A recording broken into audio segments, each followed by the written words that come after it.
23, 5. There's numbers. It's another Apocalypse episode, everybody. Hoorah!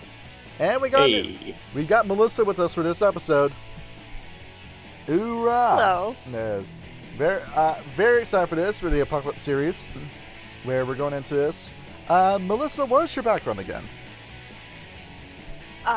Well, where would you like me to start? I have been playing Werewolf, the Apocalypse, since its first publishing date, so that might show my age a little bit. 1992. Yeah. Awesome. And I have been, so I've done, I've ST'd for about 15 to 20 years, and then, played as a player, and I've done pretty much all the splats. So, vampire, werewolf, mage, changeling, tried wraith.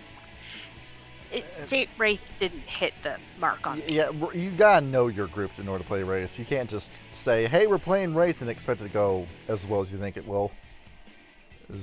Yeah, for sure. Yeah, it's a black sheep of the company and also the money pit of the company. It stinks too, because Wraith is that series where you can really tell a great story with, but the nature of that story is what gets in the way of it being a game. But oh yeah. So there we have it. As for us, I think we've gone over the show, but I've just gotten into tabletop games since 2021, and so Ryan, I think, joined the same time as me around the pandemic. Yeah. And then we didn't meet for about like a year or two, and now here we are. And Kyle is still a hobo, so he's not here for this episode. Right. Yeah, he's got his stuff fumigated. I don't think he actually is a hobo, but the way he's describing it to me sounds like it. It's mainly if he doesn't do this, he could get evicted. Well, he's always got a plan B, and I've let him know that. Well, it's more like his plan C more than anything else. Yes. And so we're getting into this. The name's just popped up on Discord for no reason. All right, you ready to talk about the apocalypse? Let's go ahead. Always. All right. Always. So for this episode, we are going over Chapter 3 of this book. It is known as A Tribe Falls, and that's the name. Just a Tribe Falls. That's what it's called. As for where this begins in your book, so everyone at home can read along with us, this is page 77 of Times of Judgement Apocalypse. And to recap as to what the state of the world looks like, Ryan, how was the world doing in the previous chapter? Just awful. Yeah, before this happens, where it starts off with, it's like those, like, I'm forgetting the name of the movie. It's this whole Book of Revelations kind of movie where it happens once, it happens twice, it happens thrice kind of deals, where wolves are extinct, kinfolk are being killed by Pentex and First Teams, either through bioweapons or just being shut dead in the street. And this then leads to just two massive diseases coming out called Robbie and Red Death, where if you want to do a zombie angle, it does a zombie angle, but it is this massive pandemic where, think of the one that we had 5 years ago, but it's much worse. That's actually a little bit hard for me to imagine, Ryan, because that was bad. That was probably the worst, worst I've ever done financially in my life was that. And in terms of what happens after that, all of Gaia's volcanoes go off at once, including Yellowstone. Yep, I remember that. And now we have so much dust in the air that it has made the world permanently colder. For example, Melissa, I'm not asking you to dox yourself. What part of Canada are you in? I'm just north of Toronto, so we would probably be caught in that. Now, what is your average winter day's temperature in that part? We exist. Well, I'm just north of like the just south of the major snow belt, so it can get up to minus 40 degrees Celsius. I don't know what that is in Fahrenheit. I'm so sorry. All right. So take that. Don't you worry about it. I got you. Take that temperature you're already at, lower it by another 20 Celsius. That's the state of the world right now in Apocalypse. Ooh. It's 104 Fahrenheit. And you said 40 degrees Celsius, right? Yeah, 40 degrees Celsius. But you would put a minus sign in Minus front of 40. it. Yeah. Minus Oh, 40. minus. I'm so sorry. Yep, put a minus in front of that, and that's how cold it's going to be in Canada during this part. Ryan, I've told you that I live in NC, where we joke, where I've joked with some of my clients that this is the hell of blazing fires down here, where it's not just it's hot, but the amount of moisture in the air, you feel like you're in a swamp, even though there is no swamp in NC. Now, in Fahrenheit, global temperatures in my state, it's not state temperature, would drop 68 degrees Fahrenheit, is how much it would drop. And it is around 40 to 45 degrees Fahrenheit in the winter here, so temperature would drop to minus 20 for me. It's the kind of weather where you can't get out of bed, not because you don't want to, but because you're probably going to freeze to death after stepping out of it. And then, Ryan, that's going to be even colder for you in your part of the world. Just to let you know how bad it is. So, you've got cold, you've got darkness, and after, say, a couple months go by, crops are going to stop growing. The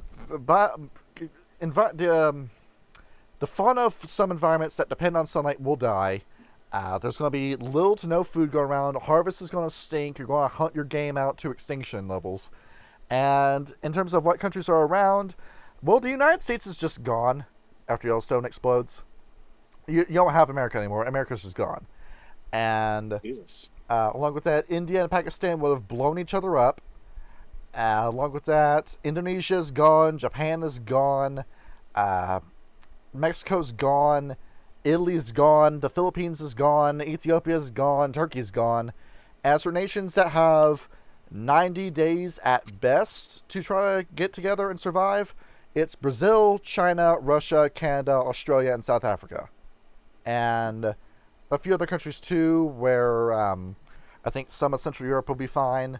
But Ryan, just to get into the headspace of how bad the state of the world is supposed to be today, have either of you watched the movie Threads? No. No. Okay, better question. Have you even heard of the movie? Because it is a little bit obscure. Is that the sequel to Tires? Oh. Or that one tire movie? It is looking at this. It is. Oh, sorry, I'm thinking Tread. Never mind. See, it is a BBC produced movie. It was made for television, off of a budget of 400,000 euro, and back in the 80s. And it was a movie that simulated what would it look like if a nuclear bomb dropped on, the world at large, but namely the United Kingdom. What would it look like? And what it would look like is that after 13 years, you wouldn't have a United Kingdom anymore. In the best possible scenario, where more than likely, if a bomb is dropped that close to you, the radiation would just kill you within a year. So you've got next to no people on the planet by this point.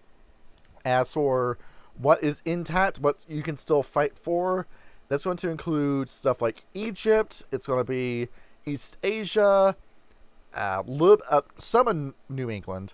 Scotland is still around, but that's going to be hotly contested by the Black Spiral Dancers. And the Amazon, ironically enough, is actually the best place to be during this part. And there's a little bit of stuff going on in Oregon, but it's going to be mighty cold in Oregon, and none of your technology in that area is going to work. So just to put into perspective as to how bad it is when we go over this next part. And it goes over in this book there where what would it look like if every single one of the Garou Nation's tribes fell one by one, or well it goes off the assumption that only one tribe falls. Melissa, how accurate would it be that only one tribe would fall? That would just be the one. I think it comes down to whether or not how the storyteller wants to run it. How bad do you want things to be? How bad do you really want this to be? I think it would be like I like to think of it as like a ripple. So maybe one would go, and then another would kind of follow suit, because the way they lay it out in the book is they give you examples of how the tribes would fall, and there's some that are like the glasswalkers that are like with no technology. They're like the easy mark. Oh, absolutely. Right. They're like the easy mark on this one, but it's almost like too easy. So I would look at some of the other ones. Second tribe that fell, if you count the White Howlers. The White Howlers. Well, yeah, you are right in saying that. So yeah, I guess we're going off for numbers 2, 3, 4, and so on and so forth, depending on how bad you want it to be. Imagine that just irony that this is what leads to the Black Spiral dancers reversing and becoming the White Howlers again. Just the ones that haven't danced the Black Spiral, just realizing, oh man, we really messed up, didn't we? They just come back, yeah. If this book had a happy ending after all that human tragedy and loss happens. Skipping ahead a little bit in the book, going over page 80 in the book. It goes over scenarios, well, like, by scenarios I mean a paragraph of what it would look like if a tribe fell to the Weaver instead of the Wyrm, which is what most of these scenarios are. And some of these are more probable than others, like the Black Furies. Do you see the Black Furies fall to the Weaver at all? Because for me, that's a bit of a stretch. Where, even in the scenario it's bringing up, it says the Furies are the tribe that is the most closely aligned with the Wild. And part of their fall in this, just a little bit of a spoiler for people, but we'll tell it in about 10 minutes. It's the Wild's fault that the Black Furies fall. So you could do a whole situation here where the Wild does what the Wild is about to do, and it pushes the Black Furies towards the Weaver to try to save them instead of the Wyrm. But I still don't really see it happening because it's groups like the Amazon of Diana and the Moon Daughters and the Temple of Artemis really don't like technology. Really don't. It's the whole like Thomas Edison was a witch kind of mentality when it comes to this. You see why the Verbena like him so much. And for sure. And I think the other one that wouldn't necessarily fall to the Weaver is the Get a Fenris. Oh, absolutely because not. They say it point blank. It's like, well, they really don't like technology, and it's like, then why would you even dangle that carrot in front of them? They're not going to take it. And you can't buy the services of the Get a Fenris either. That's just not something they do it. They do this for the love of the game, where the Get a Fenris would work for you for free if it came down to it. Just so they could get a kill in, they would do it. As for what would be probable, Ryan, I would say the Bonars. Yeah, you play a Bonar. How likely do you think that is? Given that the fact that Trash is Treasure is one of their stuff, I would say it's fairly reasonable. Because it says here if the Weaver is going to take over the Bonars, they have to be bought. Where you have to put that synthetic 3D printer meat in front of them and promise an endless supply in order to get the Bonars on your side. All you have to do is break it and they'll be in it. Yeah, they'll be like, yeah, sure. You just need to give them as many guns as they want, as many clothes as they want, through the power of technology. Just promise they'll have enough to keep going, and you probably will get these guys. Because after all, the Bonars are pretty much an army of mercenaries and whores to begin with. Where, you've lowered yourself down to this level already, and you're highly susceptible to stuff like cannibalism as a tribe, because most of your wormish examples of Bonars are Bonars who cracked and ate somebody. Who's to say that the Weaver couldn't suck you into this? Yeah, I can see it. Children of Gaia. Not really something I think would happen. Where, it's the peace, love, and understanding tribe. I don't really think that would happen. It's that Gaia is in the name. You're true to one person and one person alone. Even in their own scenario where they fall to the Wyrm has to forcibly grab hold of their souls and make the deal with them, force them to write the contract.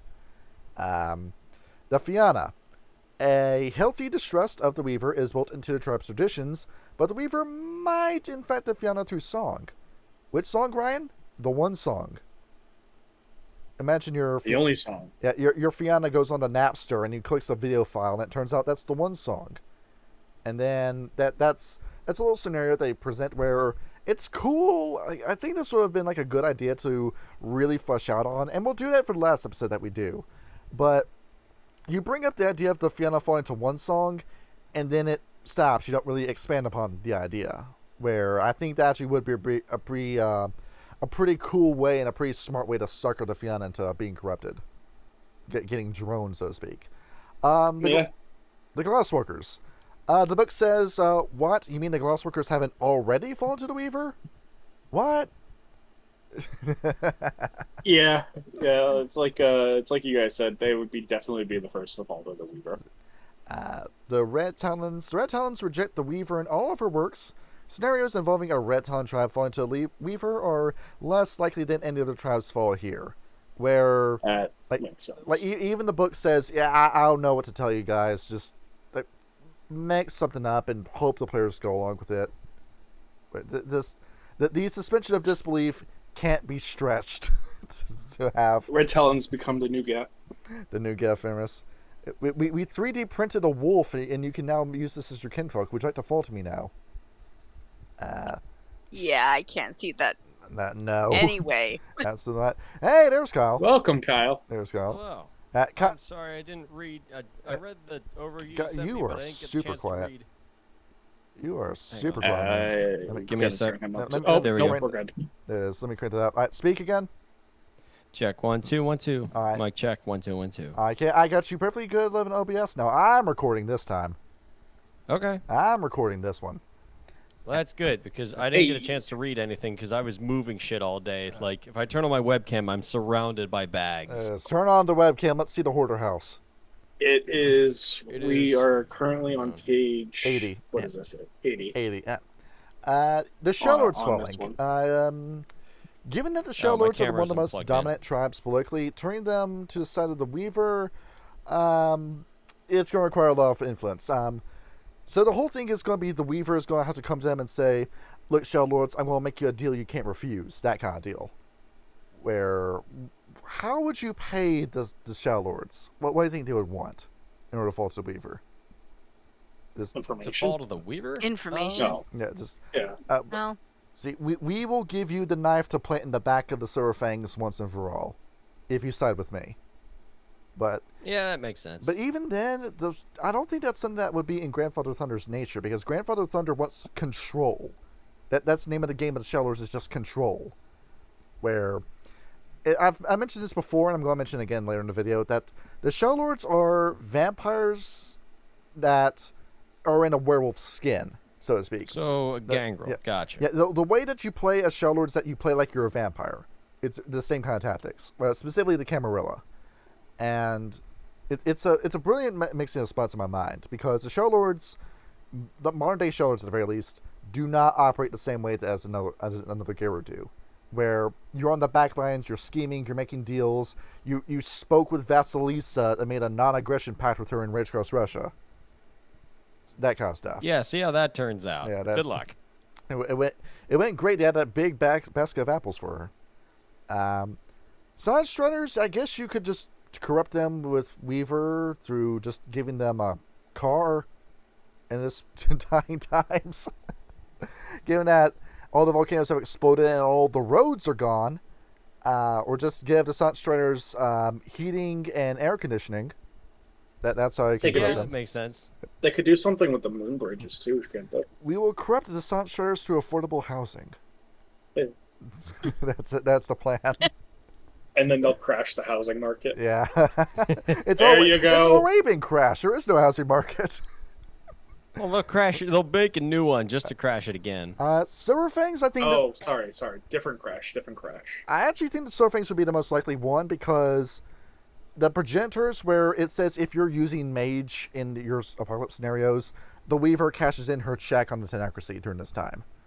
So who's to say that she's not going to get a progenitor that she's droned to just walk over with the eternal life drug and offer that to the dying Silver Fangs and say, hey, you want to rule forever? Take this.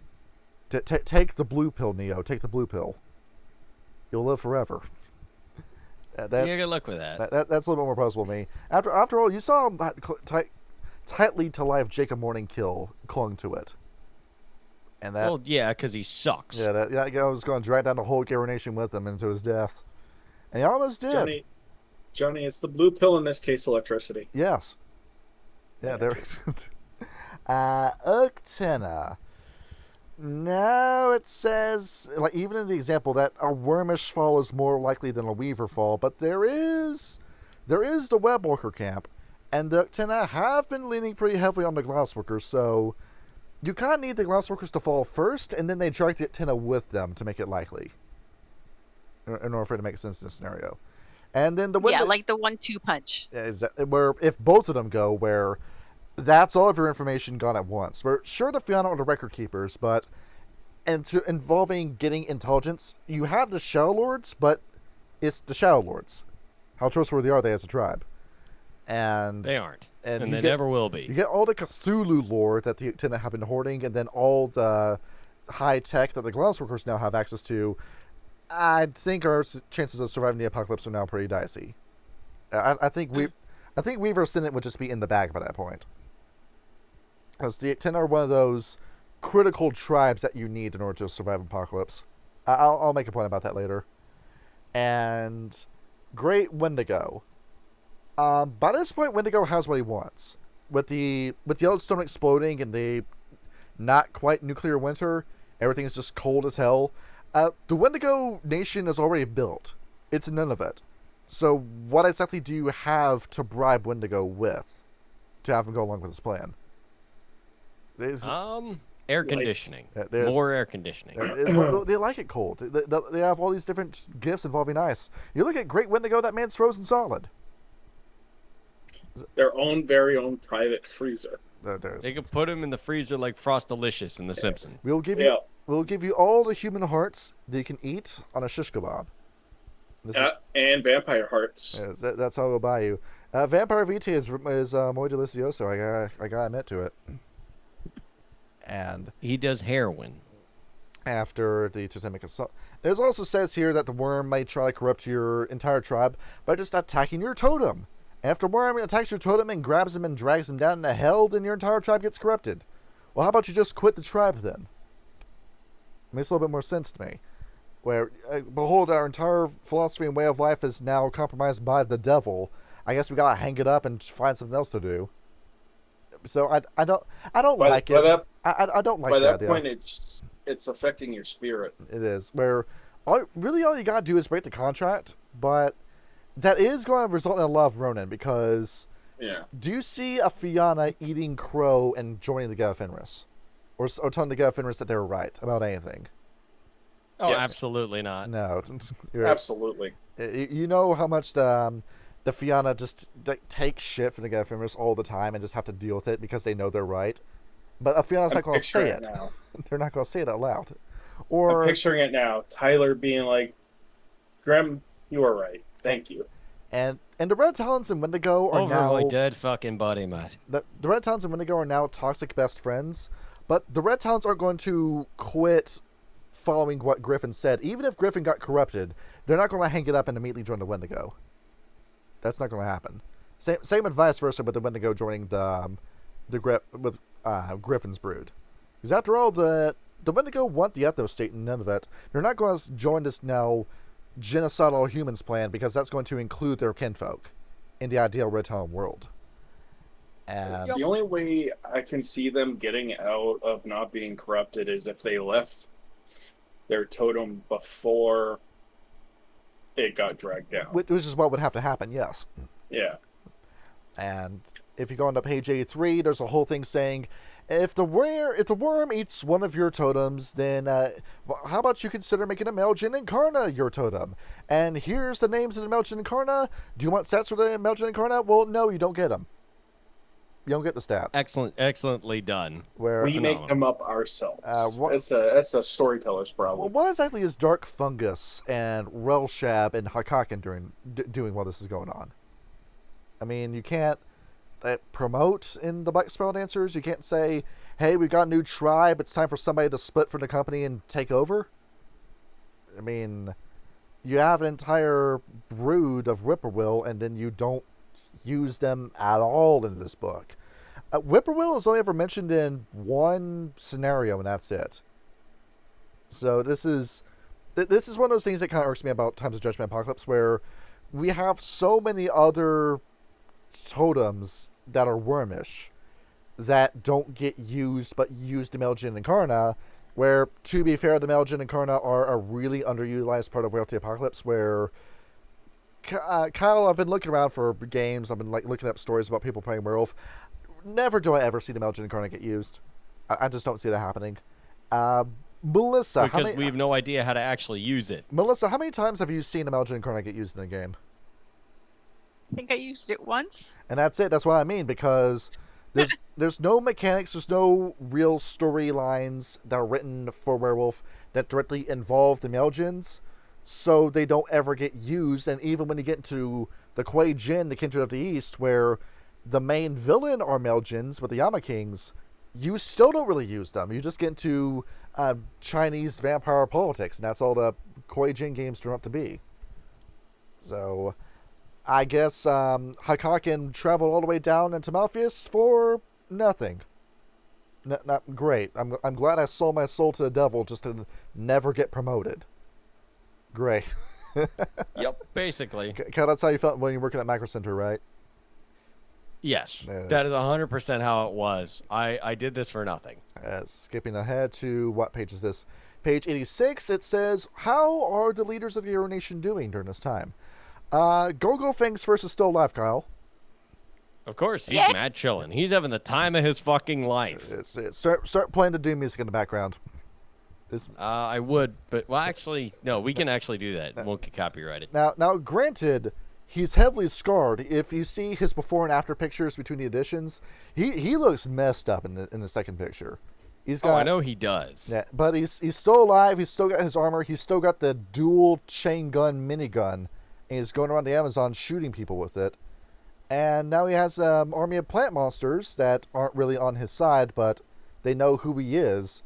And he's actually doing better now than he's ever done before. Bro's walking around with 2 miniguns like a fucking Time Crisis boss fight. And then fucking PD Piranha's right behind him. It's kind of funny, Yeah. actually. And then Walks with Might, a.k.a. Kisasi. Where, do you remember Kisasi, don't you? No? I actually don't. Well, of course, because Kisasi, I don't remember what book this character ever gets named or used in. Where, like, maybe Rage Across Egypt brings up this character. Basically, she's the HBIC of the Ajaba, is who she is. I know one way to find out. How do you spell it? Kisasi is how you spell her name. K-I-S... A-S-I. Yeah. A-S. Yeah, and that's it. Where, same with the Ajaba, where she's basically hanging it up and saying, you know what, stuff has already gone bad for the Ajaba for so many years. It's not going to get any better. And if she is still alive, she's just trying to keep the Ahadi intact the best she can. Where, you know, Africa is actually doing pretty well in this scenario, where most of Central Africa, West Africa, East Africa, well, not really East Africa, but some parts of North Africa are doing okay. So if there is a group that's going to rebuild, it's not the Garou Nation, it's the Ahadi that's going to rebuild. As it turns out, the Red Talons were right, Kyle. That's another Red Talon dub. It's another Red Talon dub. Yeah. It is. Loath I am to admit it. See who's up next. Queen Tamara Tavarovich. So Joe Albert is dead.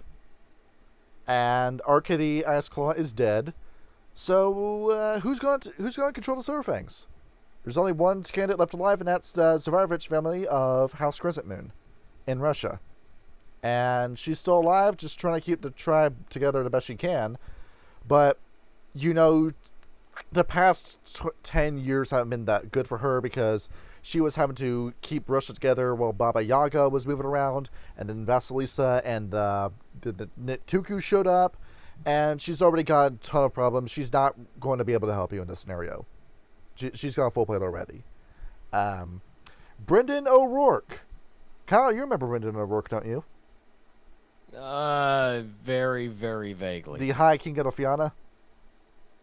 Oh. Yeah, that guy. So he's dead. Yeah, I'm somehow not surprised. And it just happens. It just happens. He's just dead. And that's it. Just, did we kill the High King? Semicolon, frowny face. And as for the corporate wolves, well, there's absolute chaos going on, because who's going to pay the glass workers to fight? In fact, who has money anymore? I sure hope you. Nobody does. I so sure hope good you luck. liquidated all of your assets in gold. And apparently, Mother Larissa's dead. Broken Medicine of the Uktena might be dead. Akosha's Eye, the Red Talons might be dead. Evan heals the past. Does he die in the novels? Does he die in the novels? I don't remember. I do not know. Yeah. The only place that she popped up was War of Rage And on the wiki, to being referenced. And that's it. So, yeah, unrealized character in all honesty. Where I really like the Ahadi as a concept. Right? I wish Red Cross Africa was a thing, where we had the Liabon book. And the Liabon book was cool, and then why couldn't we get a Ahadi book on top of it? That would have been too much work. We could have gone somewhere. No, instead we had to spend money on Wraith the Oblivion, and make the Creed books for Hunter. Let's see. What do you mean? We can change everything up with those books. We can't do anything with those books. We can do whatever we want. All three of the Creed, all 9 Creed books just say the same thing, and that's it. Yep. It's just I the feel- great. same. We need another one. In all honesty, I believe we need another one. And we need another one Creed for book every then. individual corrupted and imbued path. Okay. And okay, let's get into actual tribe stories for heaven's sake. Okay. Going ahead in the book, we are now on page 89. Let's talk about the evil Black Furies, aka the Widows. How are you feeling about this name? That makes sense. Yeah. I like it. See, where I think like a little bit of it's missing. Like, could we put like Black Widows, please? Like, because they're spiders that kill their mates. That's too close to the Ananasi. Yeah, I suppose that's fair. Yeah. Or maybe like Widow Makers could also work too. That works. Or like Widower Makers doesn't really fall off the tongue as well. But taking a look at what they are. So the whole scenario for this, Melissa, would you like to set the stage for this? Kind of like this one. This wasn't the one that hit me the hardest, but it certainly was one that kind of trapped. Mm-hmm. So they talk a lot about the metamorphic plague, which they don't go into a lot of detail in the tri book itself, but here they actually give more details about it and how the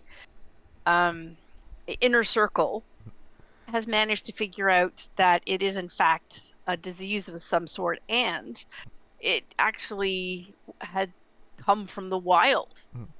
So the metamorphic plague doesn't do, I don't know if you're familiar with it.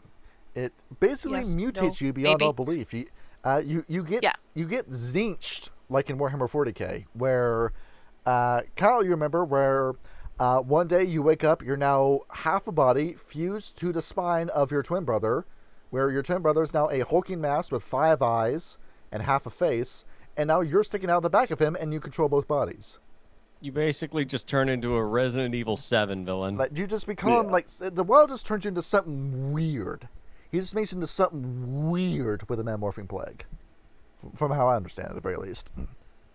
Where you remember we had the whole episode about possessed, and we talked about the Gorgons, and it's how otherworldly weird the Gorgons are.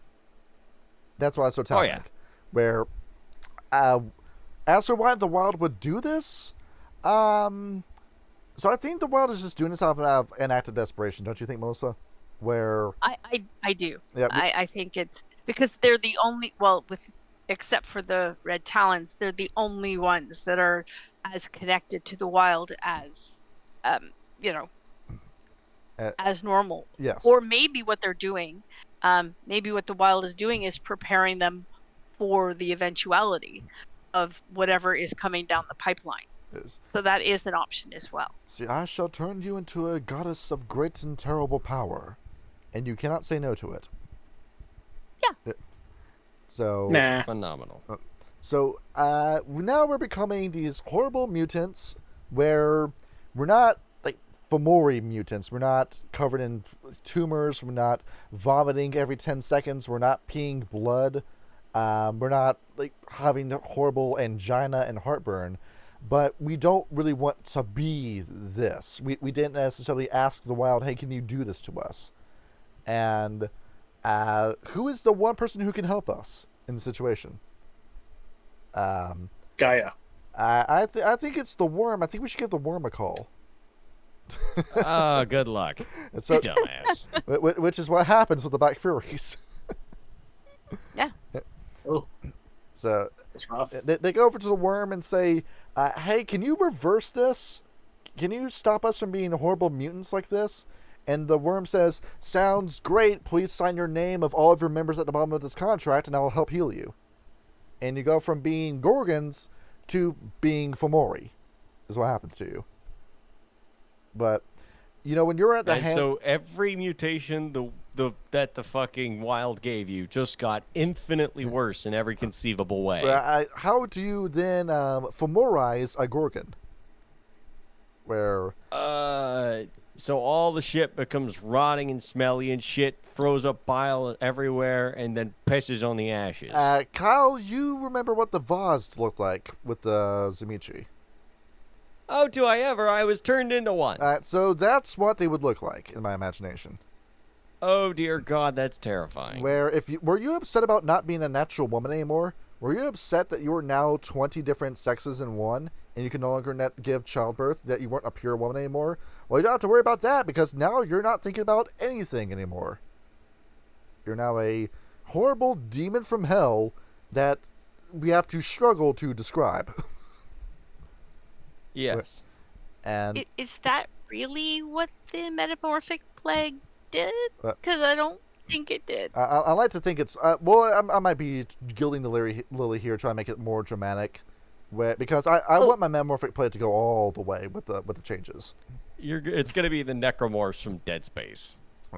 But yeah, the whole mutation element is still there. Melissa, if I'm getting something wrong, now's the time to tell me. Well, I mean, my interpretation of the metamorphic plague is that it starts very mild. Like, for instance, you wake up and your blue eyes are now brown, or your hair that was black is now blonde. Very minor changes. It even goes so far as to say, your taste in music changes. And then it goes from that to a new personality. So, maybe you were really compassionate towards children, and now you don't give a flying about them. Now it's all about mothers or grandmothers or something like that. Like, it's a complete role reversal of the personality. So I don't know if it was like significant in the sense that they suddenly become like these grotesque human beings, because they still exist as Black Furies. They are still accepted by Pegasus. They're just different. But when you get into late stages of wild corruption, that's when the wild starts taking you and starts hitting the randomize button on you just for the sake of doing it. Where it doesn't horribly mutate you yet, not until you get to stage 5, where full organization happens.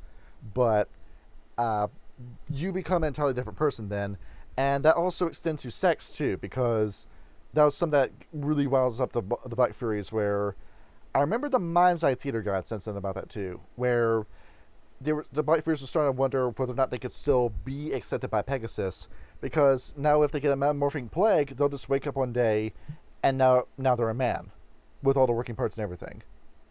And you just spontaneously changed sex. You pulled a Jurassic Park is what happened. Can you still be a Black Fury after that happens? Well, I mean, it says in the book that the person still remains Garou, and they may lose some of their memories, but Pegasus still accepts them, so they must not change their sex. So because after all, right? it happened to Pegasus before too, where Pegasus used to be a man and then slowly metamorphosed. Pegasus. That is weird for me. How is this a tribe of women and Pegasus is a man? Well, they prayed hard enough, and the gelding scar became a mangina, and eventually became the real thing. And that's what happened. That's how mythology works, folks. Loki woke up one day and said, "I have a great idea. Let me turn into a female horse. Surely nothing bad'll happen." And What's that stallion doing over there? And then with Pegasus, does Pegasus turn evil in this scenario? Yeah, Pegasus falls. Yeah. So Pegasus says, fuck it, I guess our horrible misandry route was right after all. I hate everybody now, and I want to see you die violent deaths. And so she does. Yay. And Excellent work. And now the BSDs get the dream that they always wanted. They get to have the whole Amazon Lily arc, but it's evil now. And do you see the BSDs getting along with the Black Furies? Because I don't know, the Black Furies were always like really prickly to approach to begin with. Oh. I don't think so. No. Is this after the metamorphic plague or before? Oh yeah, this is after the metamorphic plague has now become femorizing. So now we've got maybe. So now we got on the bright side, on the best side, you're a witch, and at the worst, you're a Vazd. So, because if the wild didn't turn you into it, the Wyrm would, and I honestly think these two would fight each other more than fight the forces of Gaia and the wild, because these two already hated each other in life. Well, but back when the Black Furies weren't corrupted. And just corrupting the Black Furies is going to fix that. They're still going to be at each other's throats. So, and I have all these ranked as like how deadly I think that each one is. So I'll go over that later, but that is it on the Black Furies right now. And as for the Calyxes, oh yeah, they're gone. The inner Calyx, the outer Calyx, they're gone. You don't got to worry about these, about the grandmas that control the world anymore. Nope. Let's see. Take a look. Get it out of here. See, take a next look. All right, Bonars. They turn into the Plague Rats. Now I like that name. I think that name's fine. Yeah, that makes sense. Wait, Or wasn't there a movie, The Plague Dogs, that was just mega fucked up? yeah, and you refuse to watch it. It seems scary, and I'm a fucking bitch. Yeah, is what's it going is on. genuinely disturbing. That's a hard movie to watch. It's okay. I don't like horror movies either. I wouldn't necessarily call it horror. It's more like a misery simulator. Yeah, I'm not a miserable kind of fella. As for how this works, well, we've already given the prelude for Apocalypse at this point. So, Melissa, how the Bonars doing during this time? So, yeah, Suspect Yeah, they will do surprisingly well. Yep. Because if the world is going to shit, they're the survivors. They always have been. where it's, Rat as a totem is a survivor. and after all, the Ratkin stop hiding too, and they say, "Hey, the Band of Man, that's not really a thing anymore now, is it? So now that the cat's away, the rat will play, and we can just do whatever we want. Every day's a weekend now." It's going. Hell yeah. It is basically Fallout 76 is what the Bonars are playing right now. It's everybody come out of the vault. It's time to loot everything. And I mean, what else are you supposed to do? and so it's going well. Where some of them get depressed, some of them fall into Toronto, and then Mother Melissa dies the Super Bowl Sunday of 2004, where She's assassinated. she gets killed. As for who the assassin is, the book says just make it whoever you want. Was it the BSDs? Was it the Wyrm? Was it a Bonar? Was it an inside job? Who knows? By the way, the chief homeless woman is now dead, and from there, things only get worse. So after Larissa dies, how do we get to Plague Rat state? Let's see. Let's take a look at this.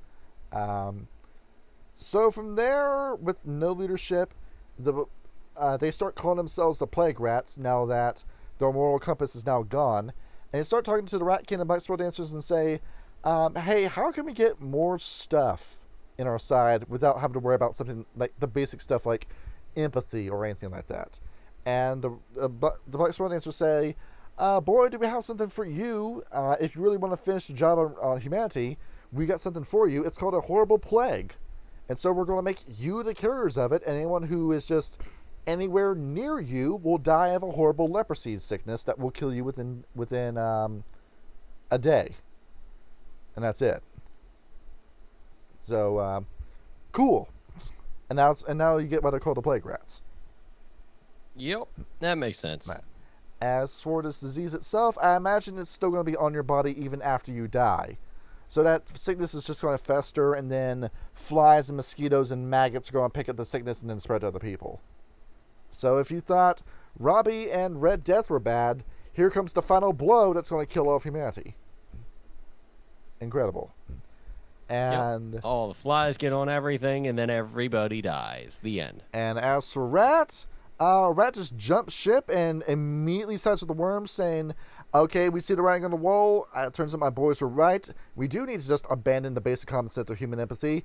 I'm fully on Team Wyrm now, and I will do whatever it takes to make sure that I'm doing okay while everyone else suffers.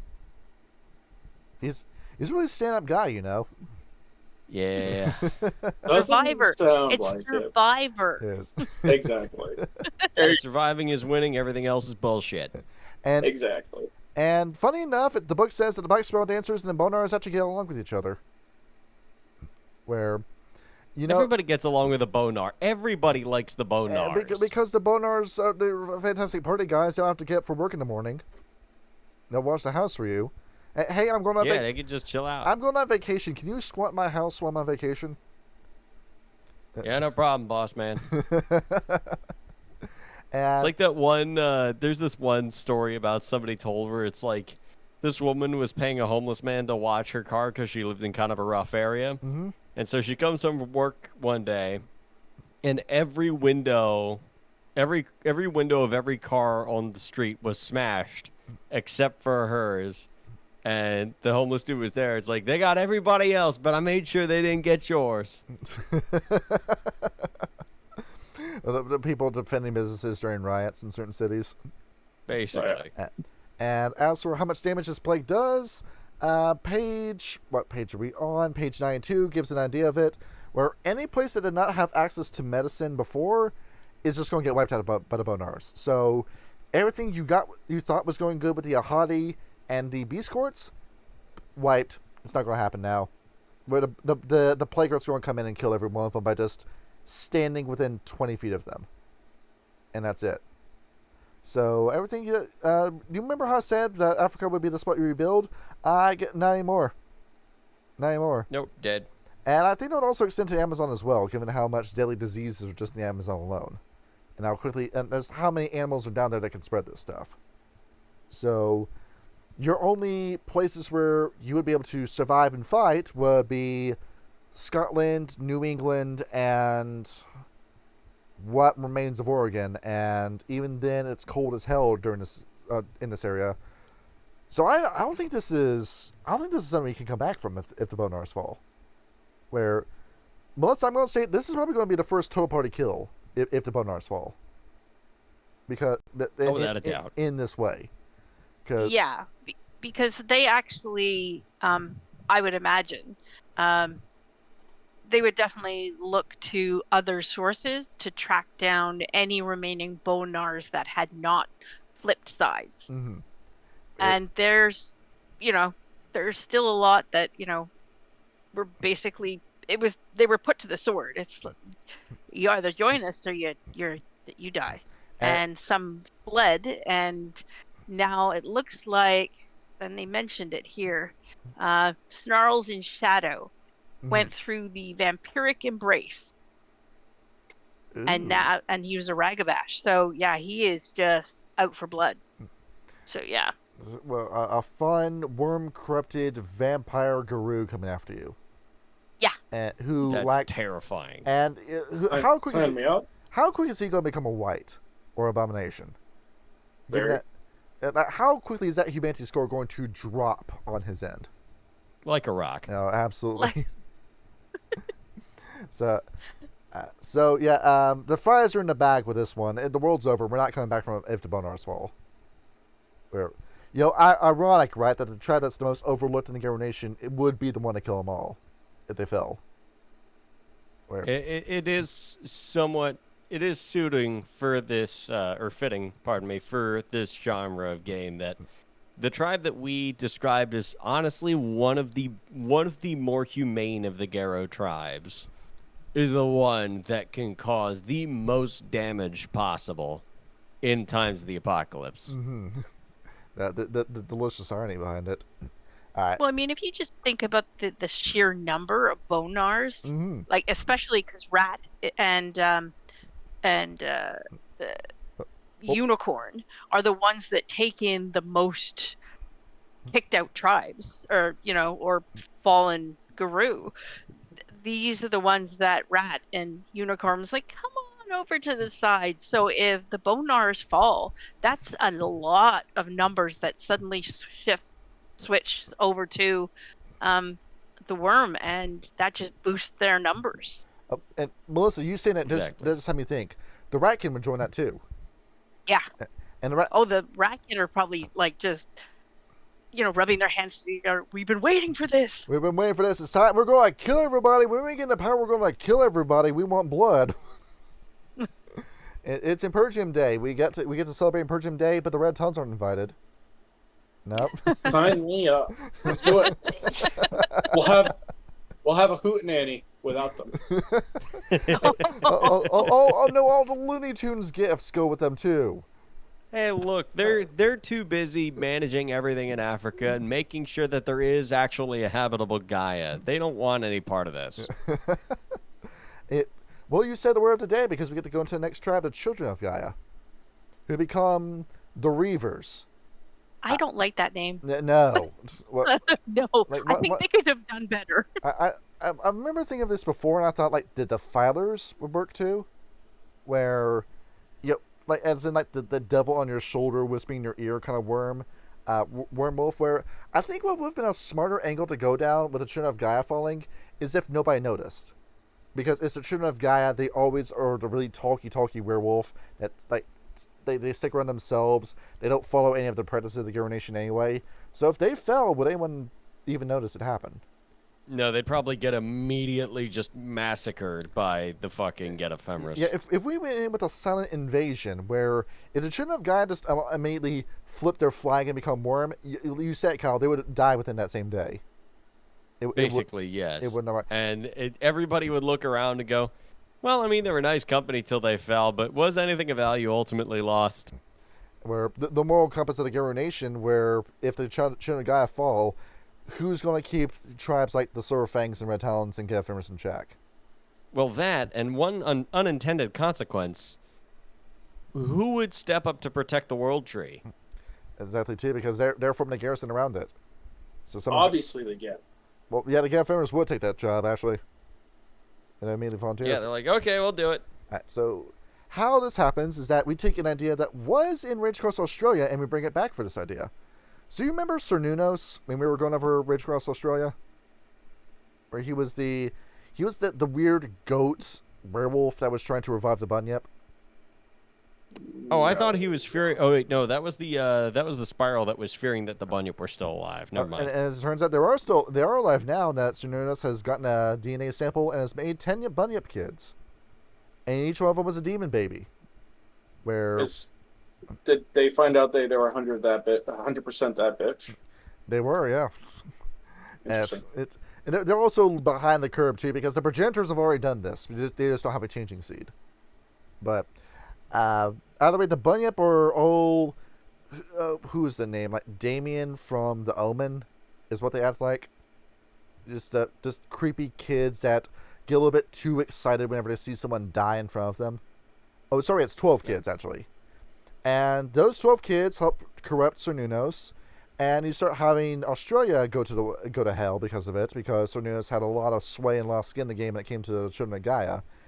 And then, skipping ahead a little bit in this book, Melissa, what did the Children of Gaia try doing with the Wyrm in this part?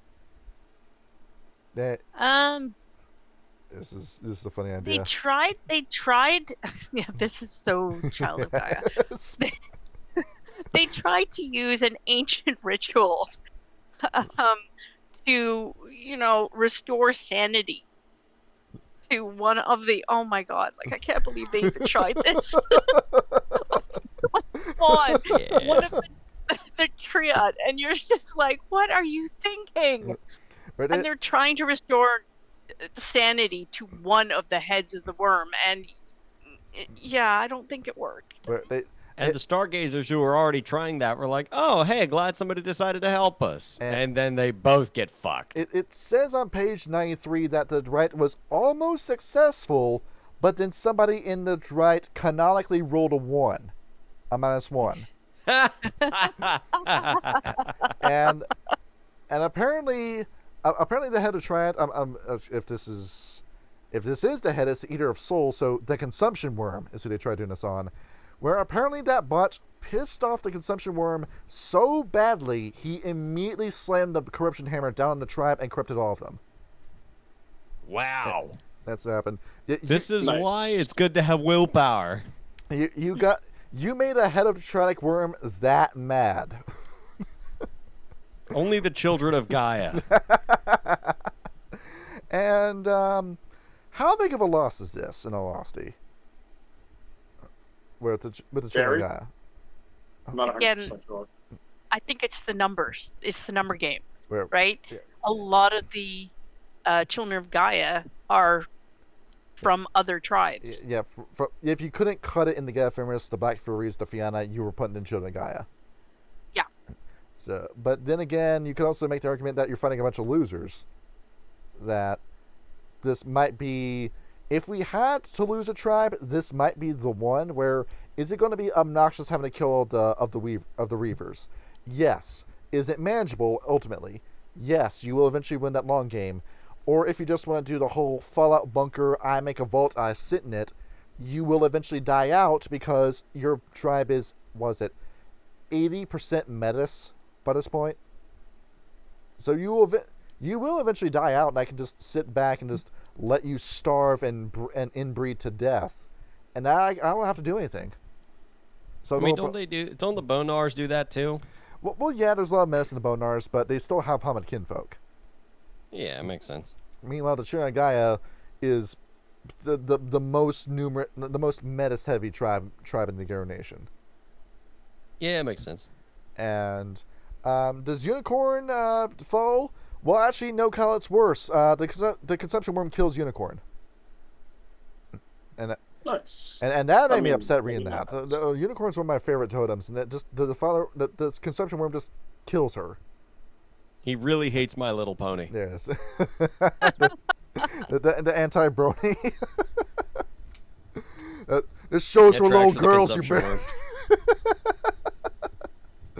And the BSDs don't really have anything to do with this tribe. I mean, the reavers only ever served the consumption worm because the consumption worm just apparently calls dibs on the entire Children of Gaia and says, "This is my tribe."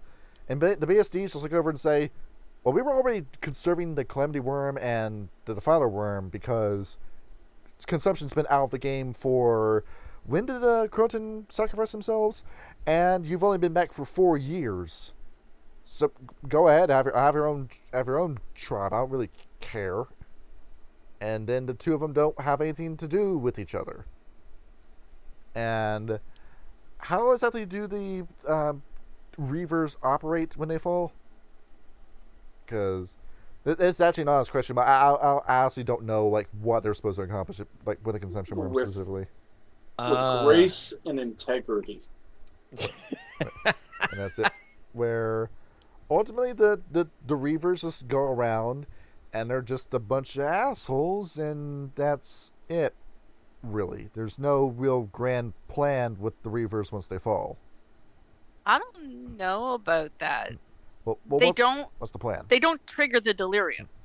Yeah, in yes, humans. you said that. So they're scaring the shit out of a lot of people And it just go around. because they see them in their war form or drippy form or whatever the hell it is. Mhm. A lot of people are scared to fucking death. And given it's a consumption worm, are they kidnapping you, dragging you back to their cairns? No, they just eat you. Yeah. There's delicious, finally some good food. Yeah, basically. They're just saying that bringing the boss over for dinner now has a new meaning. Meat's back on the menu. Having the boss for dinner. When they yes. said they were going to eat Indian, you didn't actually think they meant it. And sure enough, that happens. In my opinion, this is one of the most manageable tribes to fall, where it's bad, but it's not too bad. But probably the most benign fall in the whole book is what we got next, the Fiana. Now, ironically enough, Tyler Bassett, I am sorry I'm saying this, but if there is a tribe that has to fall, it's gotta be you. It should have been us instead of the White Hunters, but here we are. There it is. Well, it's happening now, but years after it should have happened. So what happens with this? Where, we've had the Terra and the whole, like, wars between the Black Spiral Dancers and the Fiana for years and years by this point. Yeah. So what happens after the Ardrai dies? Then Bronn MacFionn of the, I think he's the next successor to the grandchildren of Fiana, if I'm right. Basically, the Black Spiral Dancers and the Fiana go and say, name a time and place face to face. We're going to end this. Is what this ultimately boils down to. Just to make a lot of reading very short. That's what it boils down to. And then Melissa, who comes out on top in the fight? Well, clearly, not Stag. My chest hurts. Where they lose the fight, and I think going into this too, I think the Fiana knew this was going to happen. Where they knew they weren't going to win this one. Where did you ever watch Glory, by the way?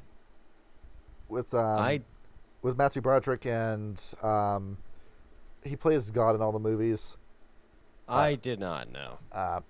But it's the whole mentality of we're going to go down standing up is what the Fiana go into this with, in my mind.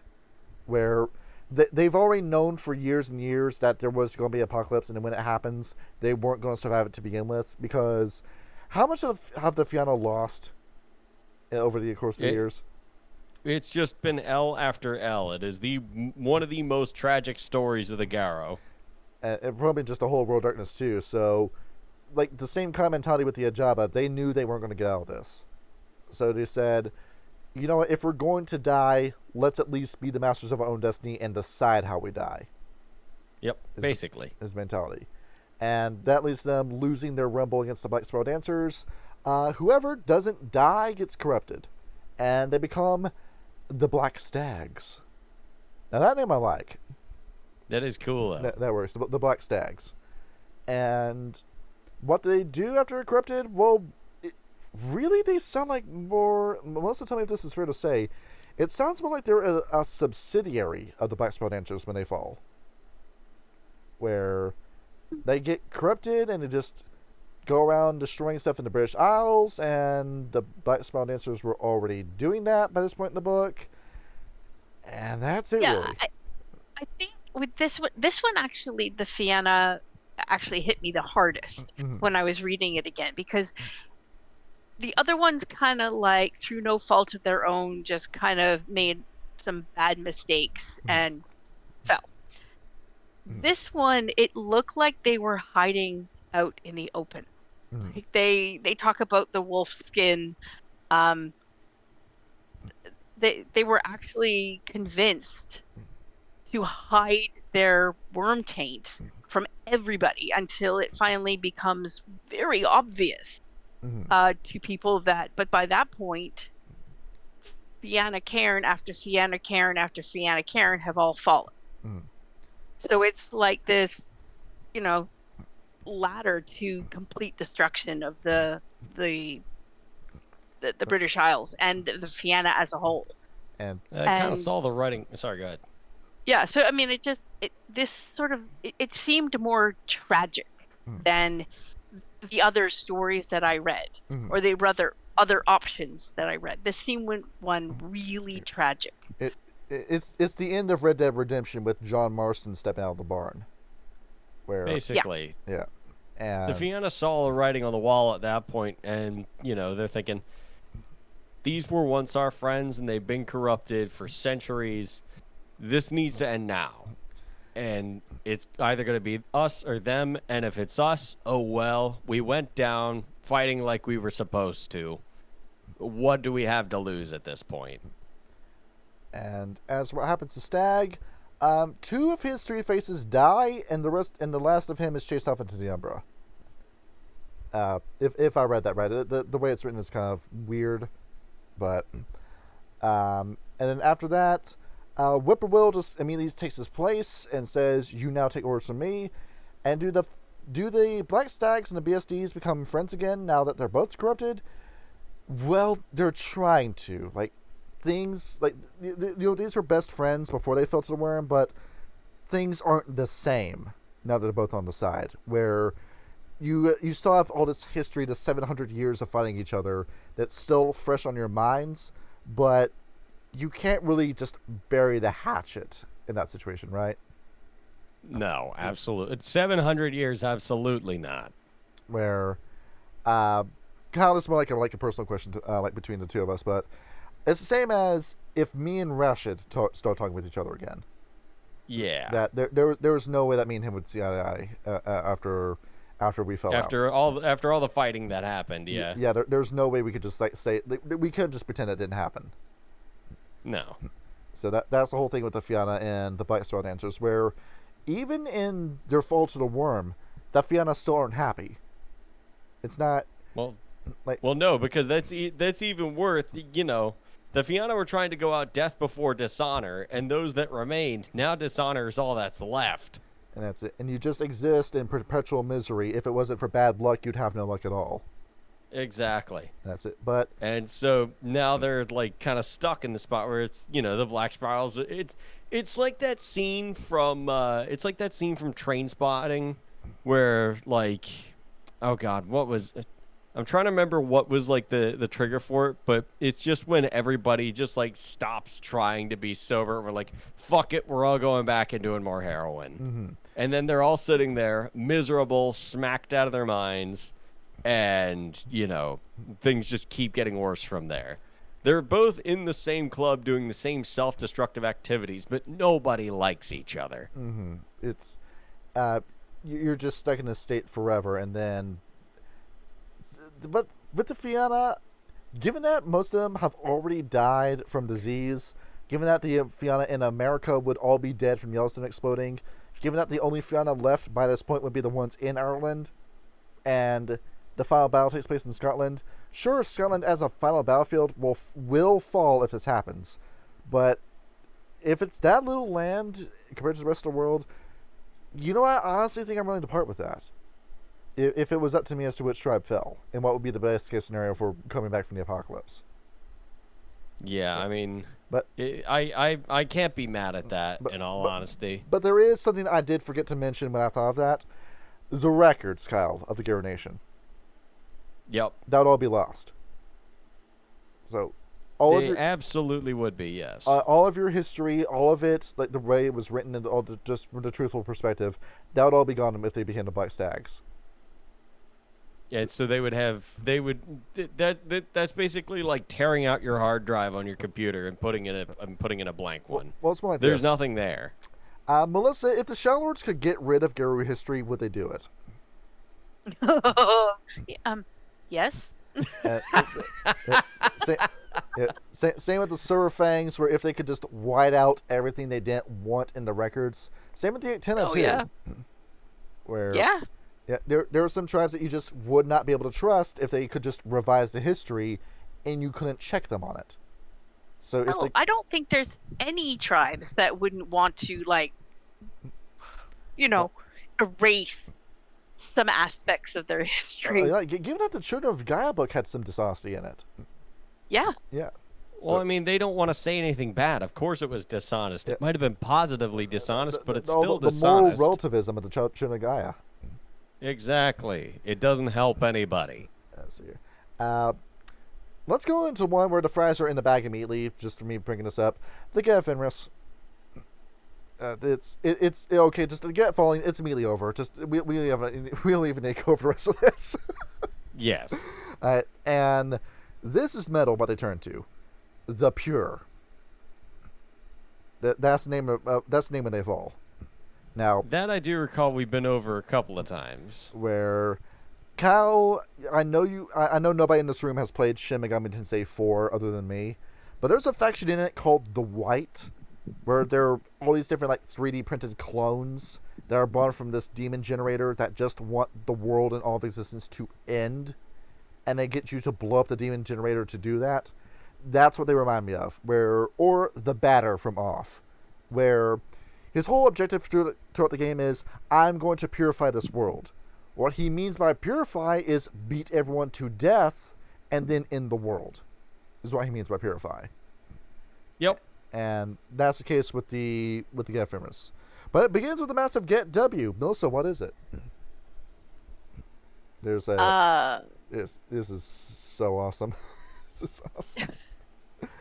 Yeah, I didn't like this one at all. You didn't like this one at all? No, Oh, no, I'm not. no. Well, I love Get a Fenris.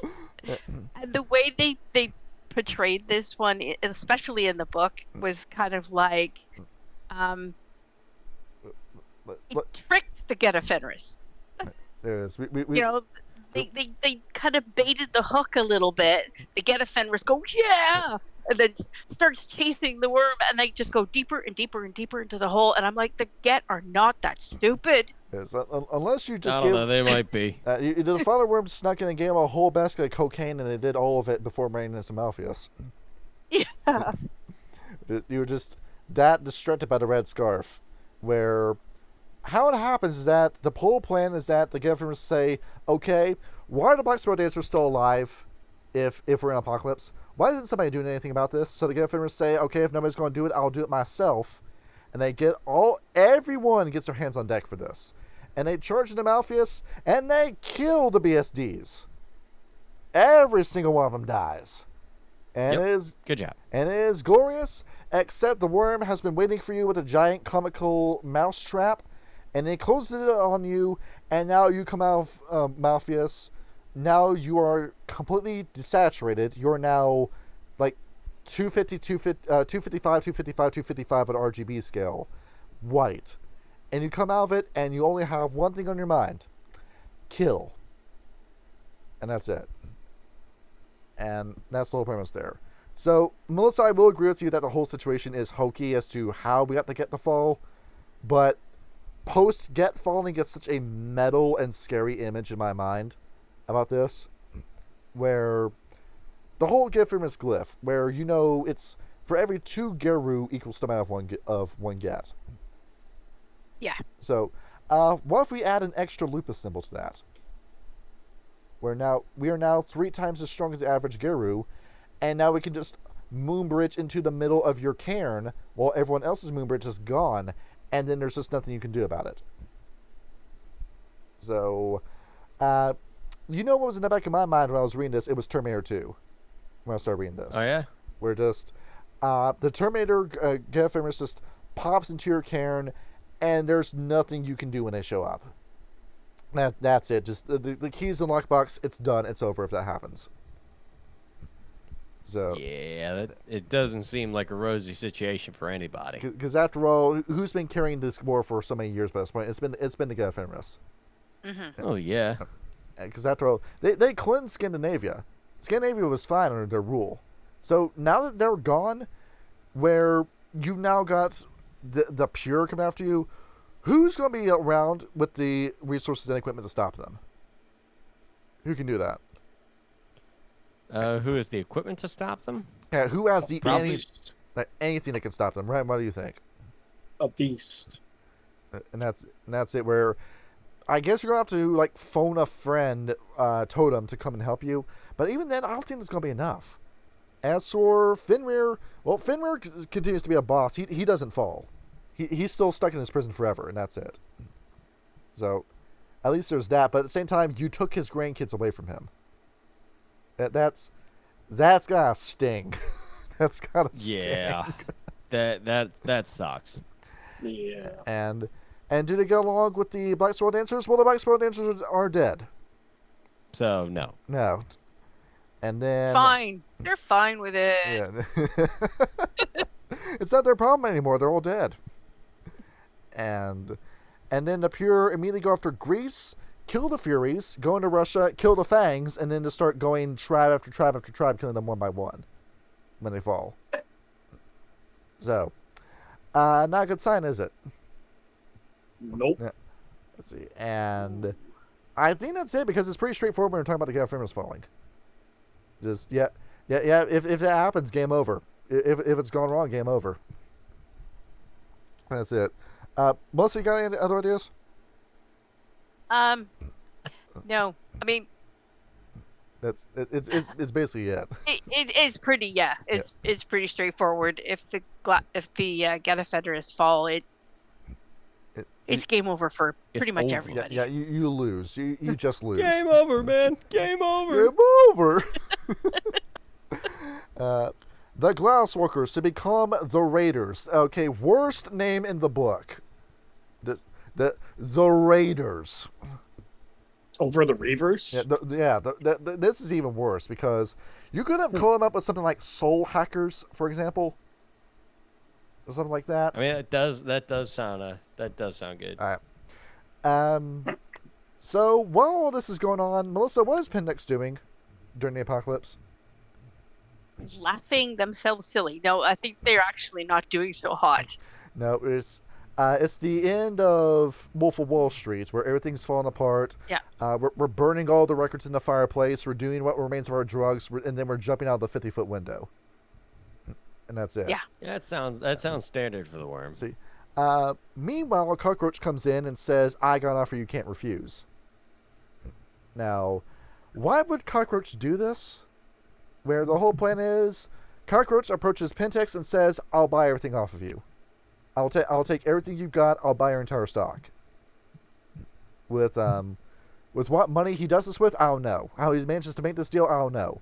But he buys Pentex, and then the Pentex Incarna, either merges with or partners up with cockroach, and now the Glassworkers own Pentex. Cool. What are you going to do with all that broken junk anyway? Inside that trunk? What are you going to do with all that junk in the trunk? Sorry, I thought I was muted. Yeah. What will you do? It's real simple. Well, if you have a failing company, it's fat flesh and bone. Find any excess in the company, remove it entirely, and then start reducing the amount of workspace, the amount of workshops, reduce the manpower, and just basically strip it down until eventually you can start turning a profit again. All right. Once profit starts rolling in, you can start making iterative improvements on the business until you start to create more consumer trust within the brands that have once been, been lambasted. Basically the equivalent of putting an under new management sign and then handing out some free samples in order to entice the public that, hey, we're changing course with new direction, new management, and hopefully a better end product with the same amount of Banes in it. Now, you said something smart, but this is Glassworkers we're talking about. We're talking about the GWs here. So, what they do instead is that they drink all of King Brewery's beer. They inject themselves with everything that Magadon had. They just jump into the oil of Endron. They play all of Black Dog's games and all of Telos' games and play with all of Avalon's toys, and then just corrupt themselves. And now they're the Raiders. Where, granted, I am brutally oversimplifying that, but this apocalypse scenario sucks. Where Cockroach just says, "Hey, all of us, we're no longer on Team Gaia anymore. We're now on Team Wyrm." And yeah, Kyle, you said I don't believe it. I honestly don't believe it. Right? No, they're not that. They're not that stupid. Unless Cockroach was planning on screwing you from the beginning. Unless that was the case. I mean, this is Cockroach, so I would not put it past him. In all honesty, given that he was the secret villain the entire time. Yeah, that would not shock me. And afterwards, all the Glassworkers, now the Raiders, put on wolf skins that disguise their worm taint, and then they just say, "Hey, we've now got electricity and power and food. Come over and check us out." And then they kill you. Or they send a messenger over, and it turns out he's a Trojan horse who then guns you to death. Excellent job. And yeah, it's another one of those hokey fall situations, but I honestly think the Glassworkers falling is just as deadly as the Gaia fenris falling, in my mind. Where, how important is electricity going to be in this post-apocalypse? Oh, very. Where Very. If you have electrical power, you have the power. where if you have any sort of technological edge, if you have education, if you have sustainable food, if you have silver bullets, if you have reliable weapons that you can fix, you're going to win. So in this case, also the whole Cyberdog thing that they were doing, restrictions on that are off. You can now just put whatever mechanical implant into your body that you want. Go ahead. Excellent. If you want to perform the surgery on yourself, even better. And now we've got a whole bunch of diseased, pus-ridden, bleeding, foaming at the mouth, robotic dogs come after us with guns on their backs, and they're killing us. Amazing. You turned Indeed. You turned yourself into the demons from Doom. Is what you I did. mean, it does go hard, but at the same time, you still fucked it over. You still were. We could think of a better scenario than this, in all honesty. Probably. There's got to be something smarter where the Weaver fall idea was a better idea than the Wyrm fall idea. Because, Oh, yeah. Melissa, does this go beyond the suspension of disbelief for you? For me, I think the Glasswalkers are. It's a different way of doing it. So before with the Get Fenris, it was talking about like they just fight and kill everything in sight. This one seems to be okay. The writing's on the wall. We have to figure out the best deal that's gonna for survival. Right. And cockroach, much like rat, is a survivor, but it's a different sort of survival. Survivor. So I think with the Glasswalkers, I could see it going Weaver, and I could see it going Wyrm. Only because you're just sort of arranging a business deal, and yeah, that's pretty much. I can see it. Now, ironically enough, if the Glasswalkers win, this is the only apocalypse scenario where there would be a world after the apocalypse. It would be a corporatocracy that is owned by Cockroach and by the Wyrm, and that subjugates all of humanity. So, name your cyberpunk dystopia. It's now a thing under Glasswalkers. Amazing. Oh, cool. Like a fucked housing market, poisonous food, and, an irresponsible government that does fuck all. I was imagining Bioshock. Oh, no. I was imagining the one we live in. Oh, well, yeah. And nothing changed. The apocalypse happened and we're just back to the same old now. Under Glasswalkers. Yep. and that's it, really. Okay. Now let's talk about the one that's crazy. Let's talk about this. The Red Talons. When I read this one for the first time, this was awesome when I read this scenario. I love this one. What do you think of this one, Melissa, before we get into it? Oh, I liked this one.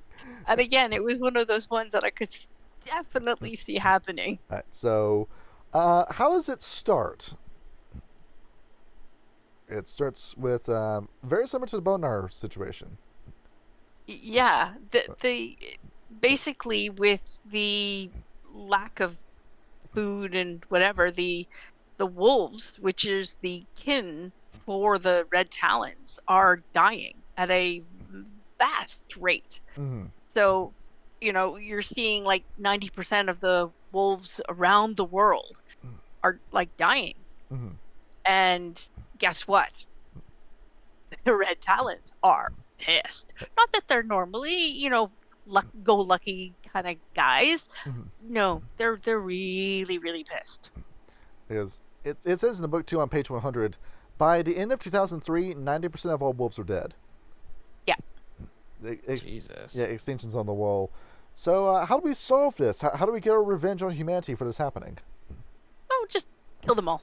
Yeah, we'll first hunt them down and eat them, because we have finally stopped pretending that we agree with the litany.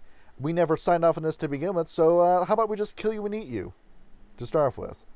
And then after we do this enough time, we get a sexually transmitted brain-eating disease from doing so, where anytime they try mating or eating a human, mating with a wolf or eating a human, they get a disease that drives them crazier than a Malkavian. And this is the Oh, dear God. this is the last tribe you want having go crazy like that. Now, and then afterwards, one of them talks to a wormish methane spirit and says, "Hey, how about you summon us and we'll teach you a new gift?" And they say, "Well, what's a gift?" We cover an entire city with our bodies, and then you snap your wolf fingers, and then we explode. And that's the plan. That's a terrible idea. So I'm in. So what happens is that they start summoning methane spirits that summon themselves in the middle of a city that survived the apocalypse, and then the red talons blow it up. And that's it. Jesus. And it's one of those crazy ideas where, yes, that is exactly what the red talons would do. Where if you had the option to just firebomb a city, you would do it. And so they do. So how bad is this situation? Just wide-scale chaos, the likes of which the world has never seen before. You thought you were going to be built, you thought you were going to have a city-state, well, and then it just, suddenly you start smelling gas like you left your stove on, and then all of a sudden you feel nothing. The last thing you feel is just a sudden wave of heat hitting your body, and then nothing. And then everyone else around you sees a giant ball and plume of fire rising in the distance. Zara, were you upset about the nuclear winter that was happening because of the volcanoes exploding? Well, now if you're freezing to death in Scotland, New England, or Oregon, do we have a solution for you? And you'll be instant space heater. And the only problem is it's a little bit too strong. And you'll be warm for the rest of your life. And for the last 2 seconds before you burn to death. See. As to what happens to Griffin, he turns into a screaming rageaholic that you can no longer communicate with. He is now on the same level of cognitive awareness as Rourg, where if you're just in Griffin's vicinity, you die, and that's it. And then the Black Sparrow Dancers, they get along with them. No, the Black Sparrow Dancers see this happening, and they stay away from the Red Talons during this. Even they were looking at each other like, I want to die too, but not like that. Give me a death, but not by the hands of Red Talons. Yes. You managed to freak out the BSDs. That's hard to do. I'm kind of impressed. So to me, you could survive this one. Granted, if you're in anything that resembles a city, you're done. There's no surviving. The Red Talons are just going to blow you up. And then the Red Talons will all starve to death or just go insane and kill each other. And if you're in any sort of rural environment, you will be fine. Where, ironically enough, Africa, where the most Red Talons would be during this part, that would be fine, in all honesty. Or sure, they would blow up every single city in Botswana and Zambia and every country that was developing and starting to get shit together. But in every single tribal village, you'd be fine. Because are the Red Talons going to use this much gnosis to blow you up in particular? Well, yeah, but there's only so much gnosis to go around. So after all, the number isn't what it used to be. And that's it, really. That's it, really. That sounds like it sucks. All right, I almost want to play this one out. Fireball Red Talons is what I'm just calling this in my mind. What was their name actually, or did they not the have Predators? Gotcha. They're not really predators in this situation. They just blow you up. More like a predator missile, I'd say. Yeah, that's it. Hostile predator missile inbound. Yes, they got the kill streaks in Call of Duty because they were hacking. Yes, that's how it happens. They had a conversation with Malkav from that disease they got, and he taught them how to unlock the nukes. There it is. If you had an antediluvian in one of these situations, that'd be crazy too. See, Melissa, how do you feel about this situation? Yay or nay? Is this awesome? Is this awesome or what? It is. As a human, I would say it's really not good. It's not. But as a Red Talon, I'm like, it's awesome. There it is. It's Virgin Day, and we're not inviting anybody. The glory of killing off humanity will be ours. And there it is. And now you have the fireworks to celebrate with too. Yeah. The Shadow Lords don't even change their names when they fall.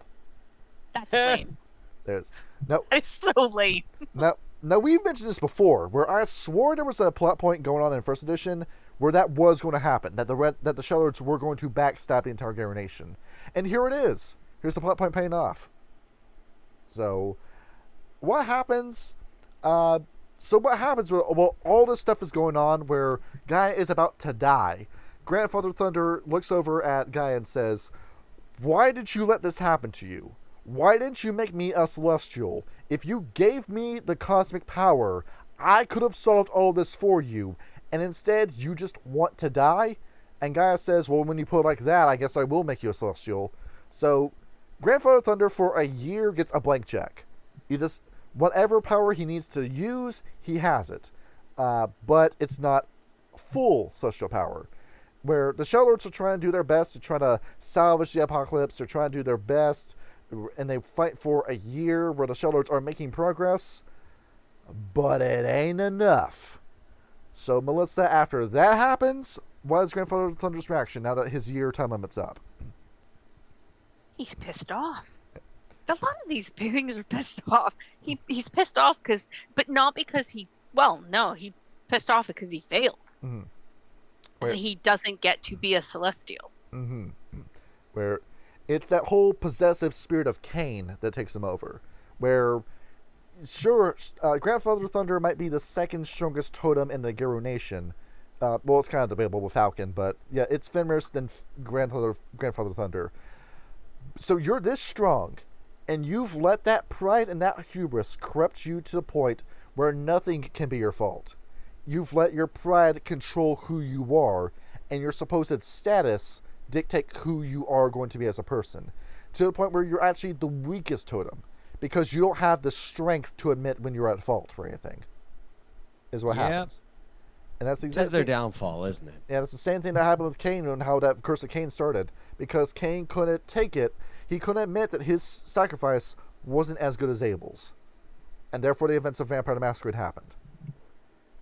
So, now that he's mad at himself but won't admit it, what is the perfectly logical, insane thing and not super emotional crash out thing that Grandfather Thunder does? Temper tantrum. Yeah. Kill Gaia. He says, "Screw you, I'm going to go ahead and side with the Wyrm. If you want to die that badly, then let me be the sword that kills you." And so he does. Where he quits the Garou Nation, all the Shadow Lords quit with him because, well, let's be honest, if Grandfather Thunder gave you an order, would you say no to it? Where Well, I'm a really bad Shadow Lord. you don't say no to this man. And What? Why not? well, it's because he'll just stomp you to death if you disobey his order. He does not take no for an answer at all. And afterwards, he goes right into Malpheus, immediately kills Whippoorwill, Jesus. and says, "Black Sparrow Dancers, you are no longer Black Sparrow Dancers. You're Shadow Lords now. Obey me or die." And that's it. So, Jesus. So you start off with a massive L, but that's kind of like a boss move in all honesty. It kind of is. Yeah. I'm not even gonna lie, but at the same time, I mean, this is like going into just like a homeless shelter and going, "You're all hired," and then not doing any drug testing, not doing any competency testing, not doing any interviews, and that's just it. And you're it's just crazy that he would do that. You're giving all these fucking whack jobs a job? You're out of your goddamn mind. He comes up, and ironically enough, the Black Sparrow Dancers start making progress after that happens. Where, as it turns out, Whippoorwill was driving your entire tribe into the ground. Grandfather Thunder is actually a better leader than we give him credit for. At least when it comes to warfare. And yeah, this is pretty bad if that happens. Just a touch. They were making significant progress, and sure, they almost did it, but instead of just saying, "Hey, I tried and I take the loss gracefully," all that progress you made from 2004, 2005, rebuilding the world, you kicked your own sandcastle over because you weren't man enough to admit that it wasn't good enough. Is what happens. Where Typical Shadow Lords. there is one 40k character he's really reminded me of. Perturabo is who he really reminds me of. Where it's a guy that just can't admit that he's not as special as he thought he was. And so it needs to be everyone else's problem because of his own inferiority complex. Is what happens. And I honestly think this is perfect for Shadow Lords. Like, real talk. Where Melissa, there was next to nothing about this I would change. In reality. Where... I don't play Shadow Lords very often. Mm-hmm. But I do like the Margrave. And everything going on with Yuri Konietzko has gone out the window. Yeah, like all of the work that he's done, all this, the alliances that he's built, right out the window. And I mean, is he even Gaian anymore? the great fascist in the sky told me I had to backstab you. And so I did. And now when we would say connections, think about it for a second. Kyle, the Masks camp. Who is this? Vasilisa and then Nick Tuku. Oh, yeah, that. You call in that contact. And then what's even better, the Society of Needhog, where... Well, they're already vampire cosplayers. Yeah, where you give La Sombra a call and say, do the thing, and then he does. Where... Yeah, that's it. This is bad. Now, granted, you need those contexts to go along with what you're saying for it to happen. But this is bad if the Shadow Lords fall. This is real bad. Yes. Alright, this is... It's not on the same level of danger as the Gaia Fenris and Glassworkers falling, but this is up there. Alright. It's a different level of danger, I think. It's a different... And you would still have a post-apocalypse because the Shadow Lords would reign over you in a hellscape, in a dystopia. So... I mean, that sounds about right, yeah. Yeah, you got love the world that you will live in under these guys. I would actively hate every moment of my existence. Yes. You need to see what the ideal world the Inconnu have in mind for you, if they succeed. And going into this, the Silent Shredders, how they fall. They become dry throat. They become the Hungry Ghosts when they fall. And Melissa, this starts off pretty crazy. What you say? Yeah, a lot of these are a little bit crazy, but yeah, the Silent Striders. Yes. Yeah. So it starts with a hostage situation, right? Yeah. Where, what does Owl do all day? Just flying around in the Dark Umbra. So something reaches up out of the Dark Umbra and just grabs Owl while he's in mid-flight and just drags him into the pit. Is how it starts.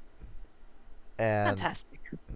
And as for what that is, we don't necessarily get an explanation as to what it is. It's either the true form of the worm, or it's La Sombra, or it's Sutek, or it's Oblivion itself that does this. So pick your poison. And Oblivion. Where I like that as an answer too, where it's just the true force of death, where like a force of death that's even above the worm is what corrupts these guys. But that's a freak idea. There's something even deadlier than the worm, because who's going to bury the worm when he dies? That's the whole question you got. God. And when that happens, every Silent Shredder runs down to the Dark Umbra to try to see if they can rescue Owl. This, whatever it is, comes out of the darkness and says, I'll give Owl back to you with a stipulation. Melissa, what are the agreements to hostage situation? Well, I mean, I'm not exactly sure. It's, you will have Owl back, but at some point, I'm going to put a spirit lock on all of you. Now, at some point, I'm not going to tell you what day it is, but that when that lock breaks, every single one of you will just drop dead, and I will gain free control over your bodies. And would you agree to that pact where if it meant getting Owl back, would you do it? No. Where you're not really willing to sacrifice yourself for Owl. Where Well, no. Well, I guess we'll just find a new totem. I really do Wait, have what? to. Yeah, we'll we're- probably go find a different totem. And the whole thing too is that the Curse of Sutek is attached to Owl as a totem. How good of a boss is Owl to work with if you're willing to accept this deal? Not great. This has to be the best spirit employer in the world if you're willing to do this for Owl. Where the Silent Striders accept the deal, and ironically enough, like this raw like death magic power starts fueling up their bodies when they do this. And with this new power boost, they look around at each other and say, shit can get done. We gotta do as much as we can before this deadline hits us. And they become the tribe that carries the Garou Nation afterwards. Where it's a huge power boost. They're going around, they're fighting off BSDs, they're making new ways for Karens. I think they get close to breaking the Curse set. They don't succeed, but they get close to doing it, closer than they ever were before. And everything is going great for these guys until time's up. Snap of the fingers, each one of you drops dead, and now a malevolent force of death itself is now possessing every single body of the Silent Striders. And that's what happens to you. And all communication in the Garou Nation stops immediately. Until you pay the Koroks. And that's... Oh yeah, some of them do. And that's what happens, where Owl says, well, what else is all going on? Thank you so much. I'm so sorry I let myself get caught. I'm so sorry it had to go down this way. But I'm honored that you accepted this deal, and I will die with you as a totem because of what you did for me. And while this is going on, Owl actually has some agency of his own in this situation. You remember Bat, the BSD totem Bat? Yes. He calls out Bat, has a final battle with Bat, and wins. Nice. Which is awesome. Now, granted, it's not necessarily canon, because there's a chance that the storyteller can have Bat win. But let's face it, it's Owl. It's Owl. He's going to win this fight. It's Owl. It's Owl. He might not be a good leader, but he could kick ass if need be. And when it happens, Owl dies with his tribe, and now you've just got these, like, not really zombie werewolves because they're smart. Where it's just raw oblivion itself is just fueling the Silent Striders by this point. Where it's an unthinking, unfeeling, but smart force of death just coming after you with the same kind of powers that you would see in a Spectre. So how freaky is this idea? That's pretty good, I'd say. Terrifying. And It's terrible. If you think about it, the Silent Striders knows everything. yes, Yep. They have access to that, what was it, the sept of the wheel. sept of The Thomas wheelie wheel. thing. Yeah. Yeah. They have access to that. I mean, they know where all the moon bridges go. They know where all the septs are. Like, to have them fall to the Wyrm is absolutely terrifying. Yeah, your survival It is guide dies with it. devastating. Yeah. Yep. And And at first I thought that, the Silent Striders, who's going to really miss them? Oh no, they're really going to miss them. it's, Yes. see this. They are much more important than people think. This book, in this scenario, also brings up Grandmother, aka the main villain of Orpheus. So, if that is what made the connection, and it is what's possessing the Silent Striders, it's over. Key in the Lockbox is over. If that is Grandmother, it's over. You're not coming back from that. To put that into perspective for those who haven't read Wraith the Oblivion and Orpheus, Grandmother is actually the wrong name. It's Grandma, aka giant mouth of death itself that consumes the entire world. And it's not a matter Jesus. of when, it's not a matter of if, it's a matter of when it will happen. So if they fall and it's this way, you're not surviving an apocalypse if that happens. Nope. If that is who was the one who made the deal with the Silent Shredders. So You can absolutely kiss they ass goodbye. because to spoil the ending of Orpheus, it's not a happy ending. The way that story ends.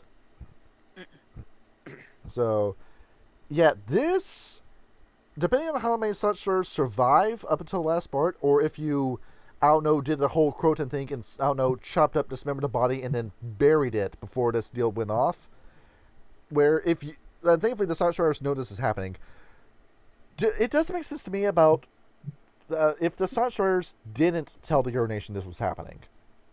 Because I think they would tell them this was going on, and I think the Garou Nation would have time to prepare for this, is what I'm thinking. So, if you got on the ball about this plan, you could minimize the damage, but death is still going to come for you regardless in this situation. It's still gonna be just a fucking devastating bloodbath. It is. There's no happy ending if they fall. No. And if you do manage to kill them all, if you manage to keep them dead, your happy ending is only going to last for a few years at most. You see, now everybody understands why I'm so important. It's good to get a little recognition for once. Alright. Ah, that's right, you missed me after Russia, right? After Judican the fucking thing. Alright. And let's talk about the most metal image in this entire book, the fiery crown.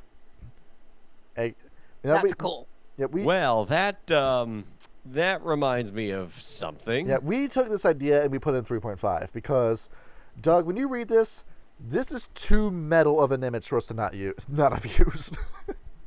Yes. This is such 100%. This is such a scary image. So, Let the me silver bring it up, fangs. see. How well are they doing during apocalypse? Well, this is the silver fangs, and they kind of suck. No. Now, Melissa, the silver fangs come to Falcon with a complaint. Now, Well, they think that they're insanity, which apparently nobody in the rest of the nation knows about. Basically, he says we need to be the one on top of things, right? Because the Shadow Lords are sitting there in the background and getting all excited, and the Get are chomping at the bit, ready to go fighting, and we need to pull everybody together, and we can't do that if we're insane. and so Falcon says, okay, well, I have your Cure Insanity pill for you right here, where Falcon could have just done this the entire time. Falcon, I hate you so much. He kind of fucking sucks. I I'm hate gonna this keep it a buck. And what happens after they get the Cure Insanity pill? Days of frenzied planning and war councils follow. Where they go into Scotland and kill the BSDs, the second tribe to pull this off. Yes. And they do it without any help. by themselves. Like, I think even like the Get Fenris scenario, I don't think they even said that when it was them going into Malphite and killing the BSDs. So, like we said before in the Who's the Strongest Werewolf video, I think that just goes ahead and confirms that the Silver Fangs are the strongest. By far. Is that all? These guys have like the gifts where you have the sun laser that shoots out of your chest and just fries everything in front of you? Is one of their gifts. That might be the Wendigo, but just crazy stuff like that. And with the BSDs dead, Falcon looks over and says, "Oh, a year's almost up. Time to be insane again." And then what happens? Dark Pool, where the now known as the Burning Crown, the Fiery Crown, the Silverfangs say, "Oh no, we don't need you anymore. We can actually be rulers on our own, and we're not signing this contract with you again. We're going to let you know just what we think of you." And so they emerge from Malpheus with these halos of fire and wings of fire as well, with all these new fire-related gifts, and they just start destroying everything when it happens. Where it is full-on Goodbye Blue Sky from the Wall album. There's no surviving what they come after you. They just fly into your local area, smite you with fire, and there's no fighting back against it. And It's just the lose button for everybody else. the de facto strongest werewolf tribe. where they went in and fought and killed the BSDs with minimal casualties. Who's going to say that's going to be the end of their progress? And now they've got this massive power boost from the Wyrm. Imagine what else they're going to be able to accomplish during this time. The death of the universe. Where, what would be the first tribe they'd go after, you think? Oh, the Shadow Lords, without a doubt. Exactly. And are the Shadow Lords remotely prepared for that?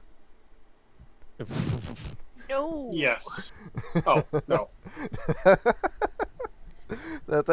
Thank you for the counter signal, Ryan. I got you. There, I think Grim could take a couple of them. and Abso-fucking-lutely we can. so that's exactly what they do, where immediately after getting these powers, they go after Margrave Konietzko and say, "Do you think you can be the king without us, bitch?" No, and they blow him up. Then after that, who they go after next? They go after Rourke himself in heaven and kill him. In heaven? Yes. And then after, All right, that's kind of fucked. and then after, well, ethereal realm, but we just call it heaven on the show. Ah. And then after that, they descend from heaven and start killing everyone else after that. Where, how do they do it too? By summoning an asteroid, which is 100 megatons of TNT's worth of destruction when it hits the ground. And would you survive after that happens? No, you'd be playing Fallout after that. The book itself says that 90% of all biomass on Earth just dies. Just instantly dies when that happens. Just from the impact alone. And the only place that survives is, ironically, Ukraine that survives. Why the fuck Ukraine? Because that's Why? that's their homeland, is why. Oh. And they just land over there, and everything is on fire. There's magma ripped out of the world. Gaia's bleeding everywhere, and it's just this eternal kingdom of fire that only they rule in silence forever. And that's your final visual. Oh, look at that. You get to rule upon the ashes of the world. Rule over what, jackass? That's it. It's not about rulership. It's about being right. But they weren't. They never were. The only thing begin they were with. right about was not taking the deal with Falcon again. It is, and you saw what they accomplished without it. Yeah, they destroyed the world. Good job. You see what happens dumbass. when you just sign your entire tribe over to a spin doctor? It just fills you with all these lies about what kind of hero you're going to be. Yeah, that's pretty much what's going on. And as for Falcon, he just puts himself in exile in the Deep Umbra, where Falcon finally realizes that he's wrong, and his first mistake was signing the deal with the Silver Fangs. That was where it all that's where it all went wrong. He said, "I should have never put my faith in you. I should have never made you into anything. I should have just let you fail on your own." In his arrogance, he says that. So, I don't think they failed, in all honesty. yeah, I think this is all your fault, Falcon. At the end of the day, It is. the totem that ruined everything. All right, so Melissa, what do we think of this? Well, Falcon screwed up. Exactly. Because, I mean, if you think about it, Gaia actually put the insanity onto the Silver Fangs. So by mucking around with it and thinking that you could just alleviate it for a little while, even a temporary break, Mm-hmm. you've messed with the balance. And Gaia is all about balance, and this just goes to show you what could go wrong. There's. Well, we'll solve everything by just blowing up the planet. If you don't want us to rule that badly, then we'll just get rid of all of you entirely. I don't care if I have no subjects. No? They really don't. There it is. That's truly a ruler's mentality right there. This one, I have to say, kind of gave me the White Howler feel, because they went down, they killed all the Black Spiral Dancers, they destroyed everything going on, and I mean they emerged, which the White Howlers did not. But it was that whole I'm going to do it on my own, and thumb my nose at you in the process. And then it also raises the question: was it necessarily the Wyrm that made them go evil, or was this evil in them the entire time? I'm gonna be honest. Given that it's that this is the Silver Fangs we're talking about. given this is the Silver Fangs we're talking about, that was in them the whole time. They suck. It was just you had this inner demon inside of you, and you were just waiting for an excuse to let it out. You wanted to let your subjects know just how much you hated them, and this was your opportunity to tell them. Yeah. It was like that. It was like that. Do you ever watch Oversimplified? Yes. It's like that scene where King Henry VIII gets jousted off his horse, and then that scene where the English scholar's talking to him and it goes, be mean, loathe gluttony, violate widows. Bam. That was them. That was them coming out of Alpheus. These guys would rather have a dead or dying world than a world in which they do not rule. Yep, they kind of suck like that. And then we took that idea and we made that put in 3.5 because just burning angelic werewolves is just too cool for us to not use. Yeah, that shit tight as hell. So the Uktena, they just phoned it in with the Uktena, in all honesty, to me. Melissa, do you think that too? Yeah, I was like, this is boring. Where the whole... so here's our 1 minute segment on the Uktena falling. So all the Bane tenders just stop working, and all the Banes come out of the tended fetishes, and then they possess the Uktena, and then they possess a great Uktena, and then they become evil. And that's it. Now, aren't I leaving out a lot of stuff? No, that's all this boils down to. That's it. They were so ugly that everybody died. The end. Now, you could go somewhere cool with that, because how crazy and evil are some Aztec gods?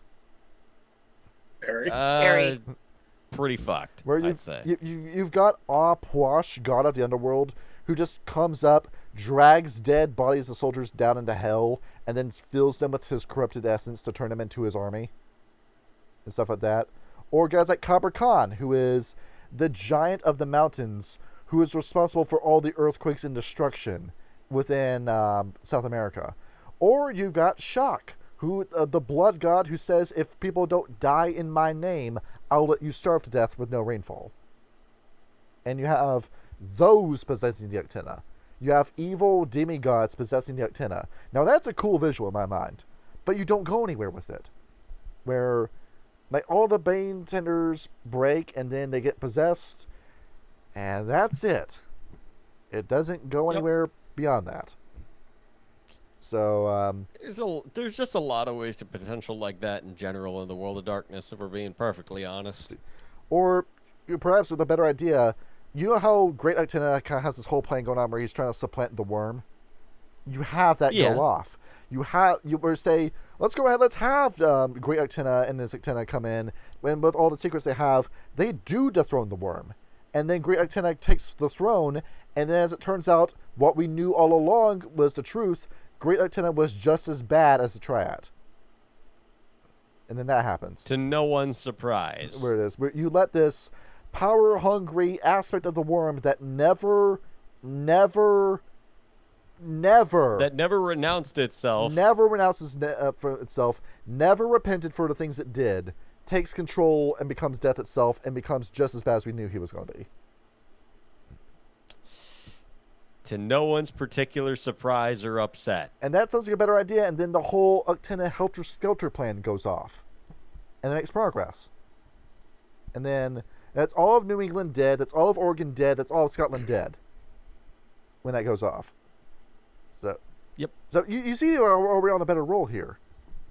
But it feels like with White Wolf and everybody in this scenario that this was the last tribe they covered. And they said, oh, you just, Bane Tenders, right? Let's write about that. Okay, check's done. Page is gone. Send off to print. It's done. Yep. Sounds good. So, Melissa, how can we make this more interesting? I think with the Uktena, I think it was always a guarantee at some point. Like you can't muck around. You can't muck around with Banes or knowledge of Banes and not expect it to bite it in your ass at some point. And that's exactly what they've done. They haven't been very creative with this. But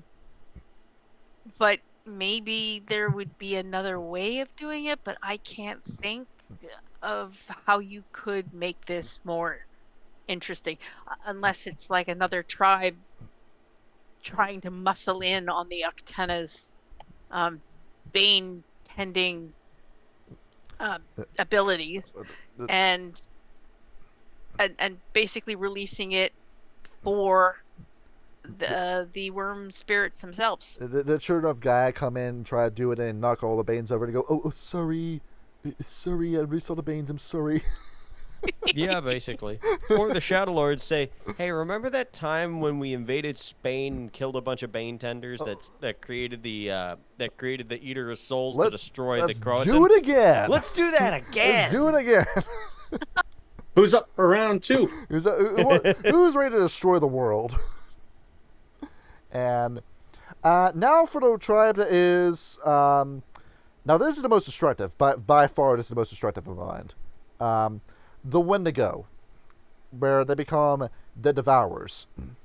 So, it's great having this whole ice fortress up in the north where nobody can fuck with us, but it's kind of boring. Let's go start the apocalypse instead. So I'm going to read this verbatim.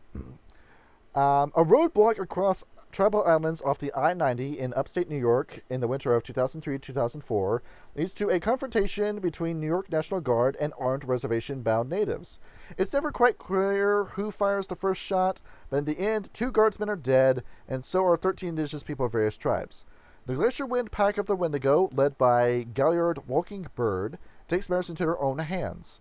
The Glacier Wind is one of the most renowned packs of the Warpath camp, and they have no interest in coddling the Wormcomers. Their hunger is vengeance. The Glacier Wind uses the spirits of the icy ocean to locate an American Sea Wolf-class nuclear submarine, the USS Jimmy Carter, under the Arctic ice pack. Using a host of unique fetishes and talents, including a water walk amulet, the 8 members of Glacier Wind step through the Umbra and onto the Carter. Using their innate gifts, the Glacier Wind pack massacres the crew upon the Carter. It is December 2004, the night before midwinter. At this point, none of the Glacier Wind pack has made its fall to the Wyrm. What then happens after this? What happens after Oh this? boy. See, looking ahead. Less than 2 hours after Glacier Wind receives the Jimmy Carter, a ballistic missile leaves the sub. 5 minutes after that, its 25 megaton warhead explodes in the sky above Buffalo, New York. The city center is extremely decimated, and more than 300,000 humans within the city limits are killed instantly in the blast. Roughly 300,000 more, half of the humans who live within 10 miles of the city, face a similar fate. Extreme property damage occurs along the streets of Niagara Falls. The flash is clearly visible across the Great Lakes from Toronto and even Detroit. At this point, the Carter has 49 missiles still aboard. So, Well, we got one. May as well. nuclear Wendigo, Kyle. I mean, those 2 words put together go so unfathomably hard, I can't even stand it. What then happens is that they launch the other 49 missiles and just blow up the world. Yeah, it sounds about right.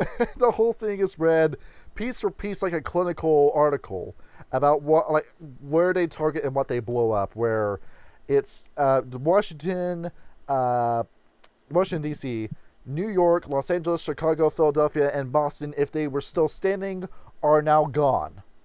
Again. After Yellowstone already exploded. And after that, they're going to move on to Europe and then the rest of the world until all 50 missiles are used. Incredible. Wow, that sounds like a tremendously horrible plan. Why the fuck did they think that was a good idea? So if that happens, that's complete global destruction. You're not surviving that. You're done. You're done. That's the end of the game right there. That's the end of the game. The game lasts one in-game day, and it's over. What I think is really funny is that when we started playing the game that will never be seen, Las Vegas by Night, I think like right before we had the final chapter of the game, you rolled a D100, and I think we were 1 spot away from the game ending prematurely. Yeah, so I was about to do the nuclear scenario. If we did that. Yep. I don't know why you planned that. I if guess it was I don't a know if you were one- sick of the game or you just thought it'd be funny. No, just to make things worse is what I did. Where, So we still would have been. We still would have survived. It's just that everything would have sucked even worse. Melissa, if I rolled a 2 or a 1, I was going to have the United States launch nukes. I rolled a 3 in that roll. Oh God. So It was a good time. I mean, they do say in the book that the United States sends their army and navy to recapture the ship. Obviously, you would, but in doing so, they just completely ignore the Canadas there, and Canada's like, "Hey, you can just come in here," and it's a thing. It's a thing. And there's not going to be a country for you to go back to. It's all gone. It's gone at this point. There's like northern Canada. And There's that's nothing there. And- You can't grow anything up there, but you can go there. And then all that nuclear fallout is going to go across New Brunswick, across Nova Scotia, across Newfoundland. And all that's going to be gone. Newfoundland. And the only place you're going to have... Understand Newfoundland. And then that's it. After they blow up everything else, they're going to keep doing it until every missile is used. And the only thing left around after that point will be none of it. That frozen ice castle, and that's it. That's all that will remain. So they're going to go get exactly what they wanted. And that's Everybody it. else is dead except them. Yes, everyone died except for me. It's a happy ending for the Wendigo. Everybody stupid except for me. That's it. The Wendigo get exactly what they want. Wendigo, our Homer, sitting on the couch in his bathrobe, smoking a cigar. It's the newspaper article. Local man ruins everything. Yes, that is the Wendigo in a nutshell. God. All right. So I think that takes the cake as the most destructive scenario in the book. Yep. Just- Surprisingly, Yes. not the red talons, but then again, the red talons aren't that smart. And well, it's not nuclear fire. There's no fallout. Exactly. And no, if they discovered the nukes, would they even know how to launch them? No, absolutely not. No. No. It's No. Let's hit all the buttons. Why are we sinking lower? Why are we going to the bottom of the ocean? What's going on? Yep. And then they all explode like in that one fucking billionaire submarine. It set them all off at the same time, and while they're already under the point of no return with water pressure. Yep. In the words of the famous hard jazz band Clowncore, I want to die in a submarine accident. I want to die in a submarine accident. And mostly there's a whole like Stargazer bit in this too, and the whole thing with the Stargazers is even worse than the whole bit with the Uktena, where it really is just the Stargazers saying, "Hey, we know how this is going. How about we just join the Wyrm?" And that's what it boils down to. Kyle, I'm not even shitting you. That's what it boils down to. Where Wait, hang on, Yeah. what? the Stargazers just give up is what's happening, and they They said, already have. This is nothing new. well, they say the Great Wheel of Ages. We're on age 6, which is Age of Sorrow, and there's going to be an age 7 afterwards, right? It's not like anything we're going to do is going to prevent the Wheel of Ages from turning. So let's just join the Wyrm and get this wheel turned already. Oh, baby. that sounds remarkably stupid. Let's just go ahead. Let's rip the Band-Aid off. Let's rip the wax off the chest. Let's just do it. Let's just do it. Where I don't think the Kuei Jin would be okay with you doing that either. Probably Oh, sorry. not, and they would just get You massacred. would be killed in minutes by the Cathayans. Yes. True. And that's it. That's all the tribes falling scenarios. Okay. Some of them are really cool, others remarkably stupid. Yeah, we'll be going over some of these in episode 5 of Apocalypse, where we see, is there a way we can take a stupid scenario and make it better? I mean, we've tried like a beta version of that here, but Where we got some deving to do. I already have a lot of ideas for the Uktena. Oh, that's good. So in 'Cause terms I was like, how the fuck's this supposed to work? of destructive potential, I've got this ranked from 12 to 1 for you. Now tell me what you think about this. And hopefully OBS has not cut your audio off. All right. So from least destructive to most destructive. Number 12, the Fiana. Point. It's just tragic. Because Well, I don't know. The least destructive, I would say the Child of Gaia, because that is quite literally a nothing of value is lost. well, Kyle, how many Fiana are dead by this point? from that war alone. Wait, from just in general? No, from fighting the BSDs, not all of them became corrupted, but a lot of them died in the fight. Yeah, So, but there was still a fight. and it's only the Fiana left alive in Ireland. Everyone else in America has blown up at this point. Where, not from the Wendigo, but from Yellowstone erupting. Yeah. So, by that point, you just have enough Fiana to make a camp in the BSDs, and that's it. So, but yeah, China Gaia is number 11, right behind that, right ahead of it actually. Yeah. Now with the number 10, Black Furies. In all honesty, Melissa, tell me if you disagree with that, because to me it was just the Black Furies who were already on the way out in my at least in Mind's Eye Theater at the very least just become Fomori, and that's the extent of the damages. Where I think that it's still higher, only because they're still going to be Black Furies. They're still going to do Black Fury stuff. Jack of all trades, yeah. Yeah. So Right. I would put it as higher. And I mean, if you think about that Black Spiral, or the pack that did fall, and I can't remember The Wicked the Stepmothers. Weeping Sisters. Yeah, the Weeping Sisters or something like that. Mhm. They did a lot of damage, and they're just a pack. So Yep. I'm thinking that an entire tribe of Black Furies that are just going all crazy, like, that sounds like a lot of PMS. Yeah, you'll mess with Yeah. them. Where And Black Furies are like an incredibly potent tribe of fighters as well. So, and, I mean, Ryan, you're a fan of One Piece. Like, you saw that the Amazon Lily arc, how close they came to killing Luffy in it. So it just got, so just that, but it's continent spanning. So, yeah, we got a lot of fun stuff to look forward to with Evil Black Furies. Now, number 9, only because it takes so long for this to set up for the fall, the Shadow Lords. Where there was still at least like a year of rebuilding with the Shadow Lords at the very least. You can still like capitalize off of that at the very least. Where what the Shadow Lords did fix, you can still work with. In all honesty. And yeah, the Shadow Lords still weren't really accomplishing much when they were on the side of Garou Nation. Who's going to say now that they're evil, they're going to make more progress? Where the book implies it, but is that guaranteed? I mean, given by how the fact that they just slaughtered the Black Spirals by themselves with no casualties, we can sort of infer the amount of damage they would do after coming back. Well, I think it's because they got a crutch character with Grandfather Thunder, and that's why. Where, if you manage to kill or banish Thunder, you cut the head off the snake, and they're done. But Yep.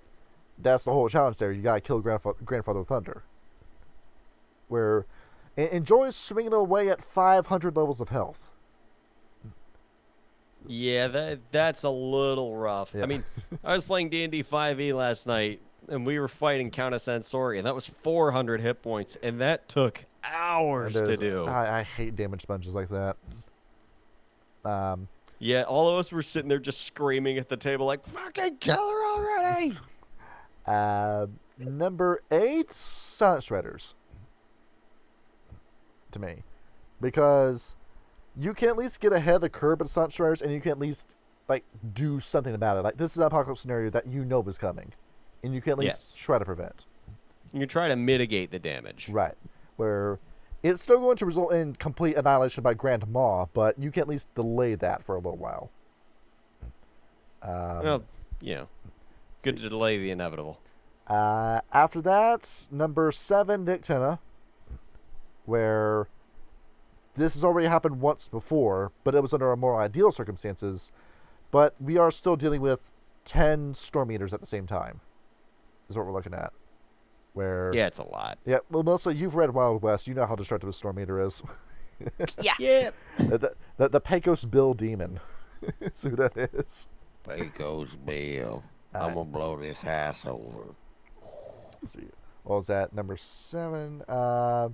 7 is going to be the Bonars.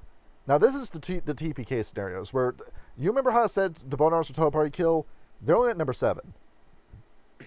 It gets worse. in terms of destructive potential. Yeah. Number 6 is the Gaia fenris.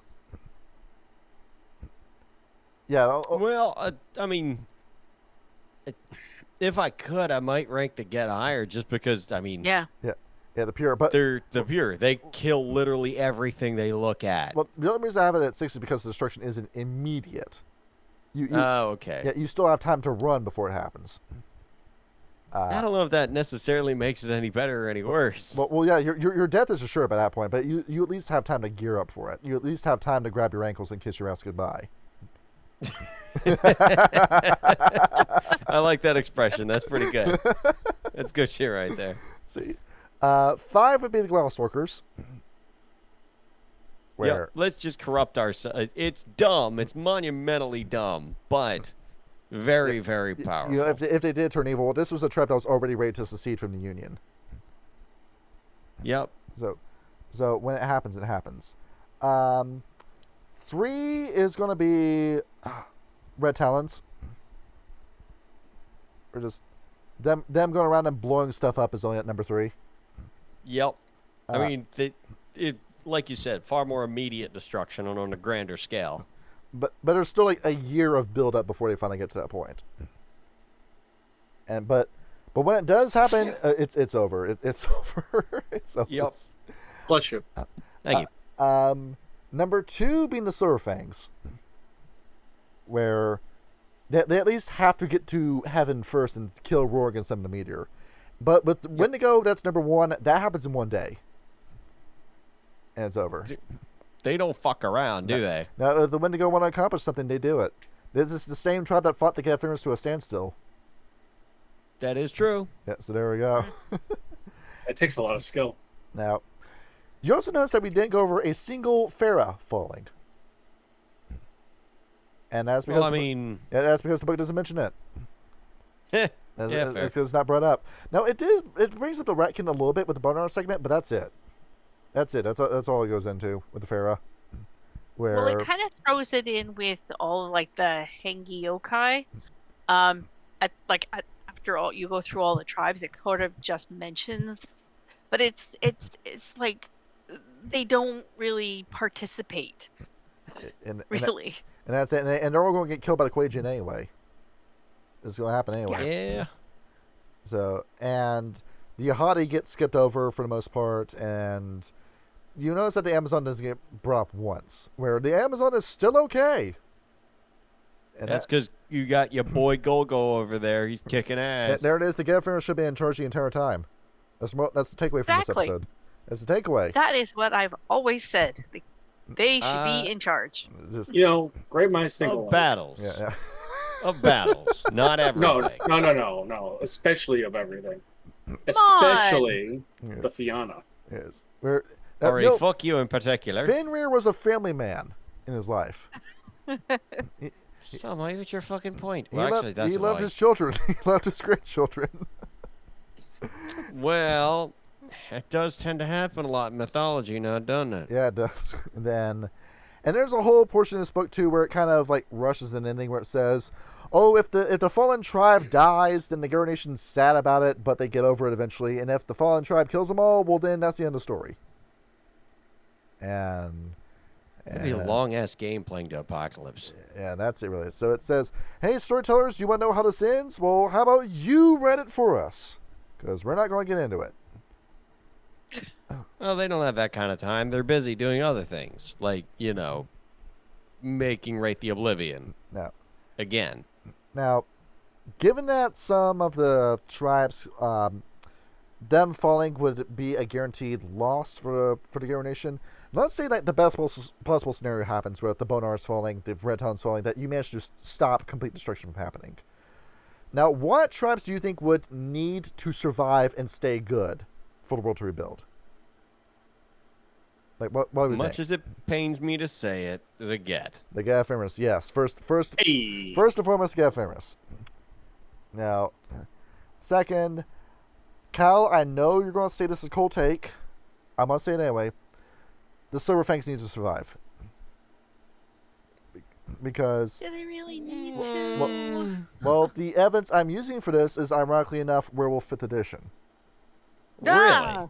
Because after people stopped respecting the authority of the Silver Fangs and they let the Garou Nation collapse, that's when the BSDs and the fenris took over the world, destroyed everything, and put everybody in a hopeless state.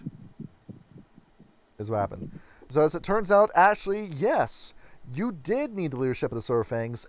It was only the last 100 years that they dropped the ball.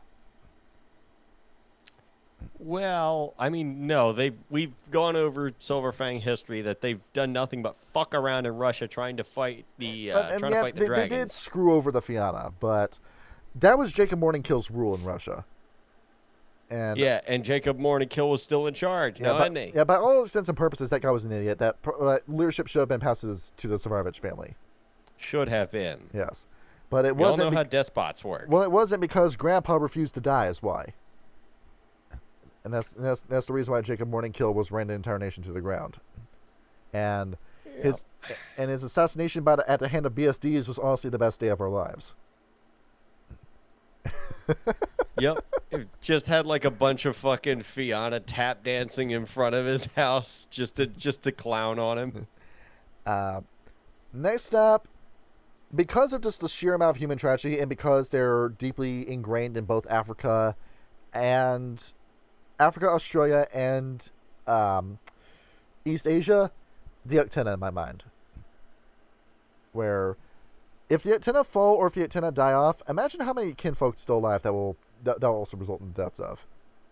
Oh, like millions of them. Or the complete loss of contact. Yes. Where, sure, the Uktena are scheming, they do have plans, but with the apocalypse done and the track Wyrm gone, but still in existence, is Great Uktena really going to get his way like he used to? And do the Uktena actually do have a good plan for humanity? And do they actually treat their kinfolk pretty well? Yes, they do. Yes. So, even though they're kind of evil, they're low-key evil, the Uktena do need to survive, in my opinion. Well, they are also the Bane Tenders as well. And like, even though we said that plot point is kind of dumb, or at least in this book, it was kind of dumb. We'll all seal them in a big box of marbles and then put that marble box at the bottom of the ocean and just leave it there forever. But we'll give the Banes to La Sombra. He'll hold on to them for us. There it is. There it is. OBS memory finally filled up. I'm out of audio. All right. Well, that's it. That's the end of this episode. GN, everyone.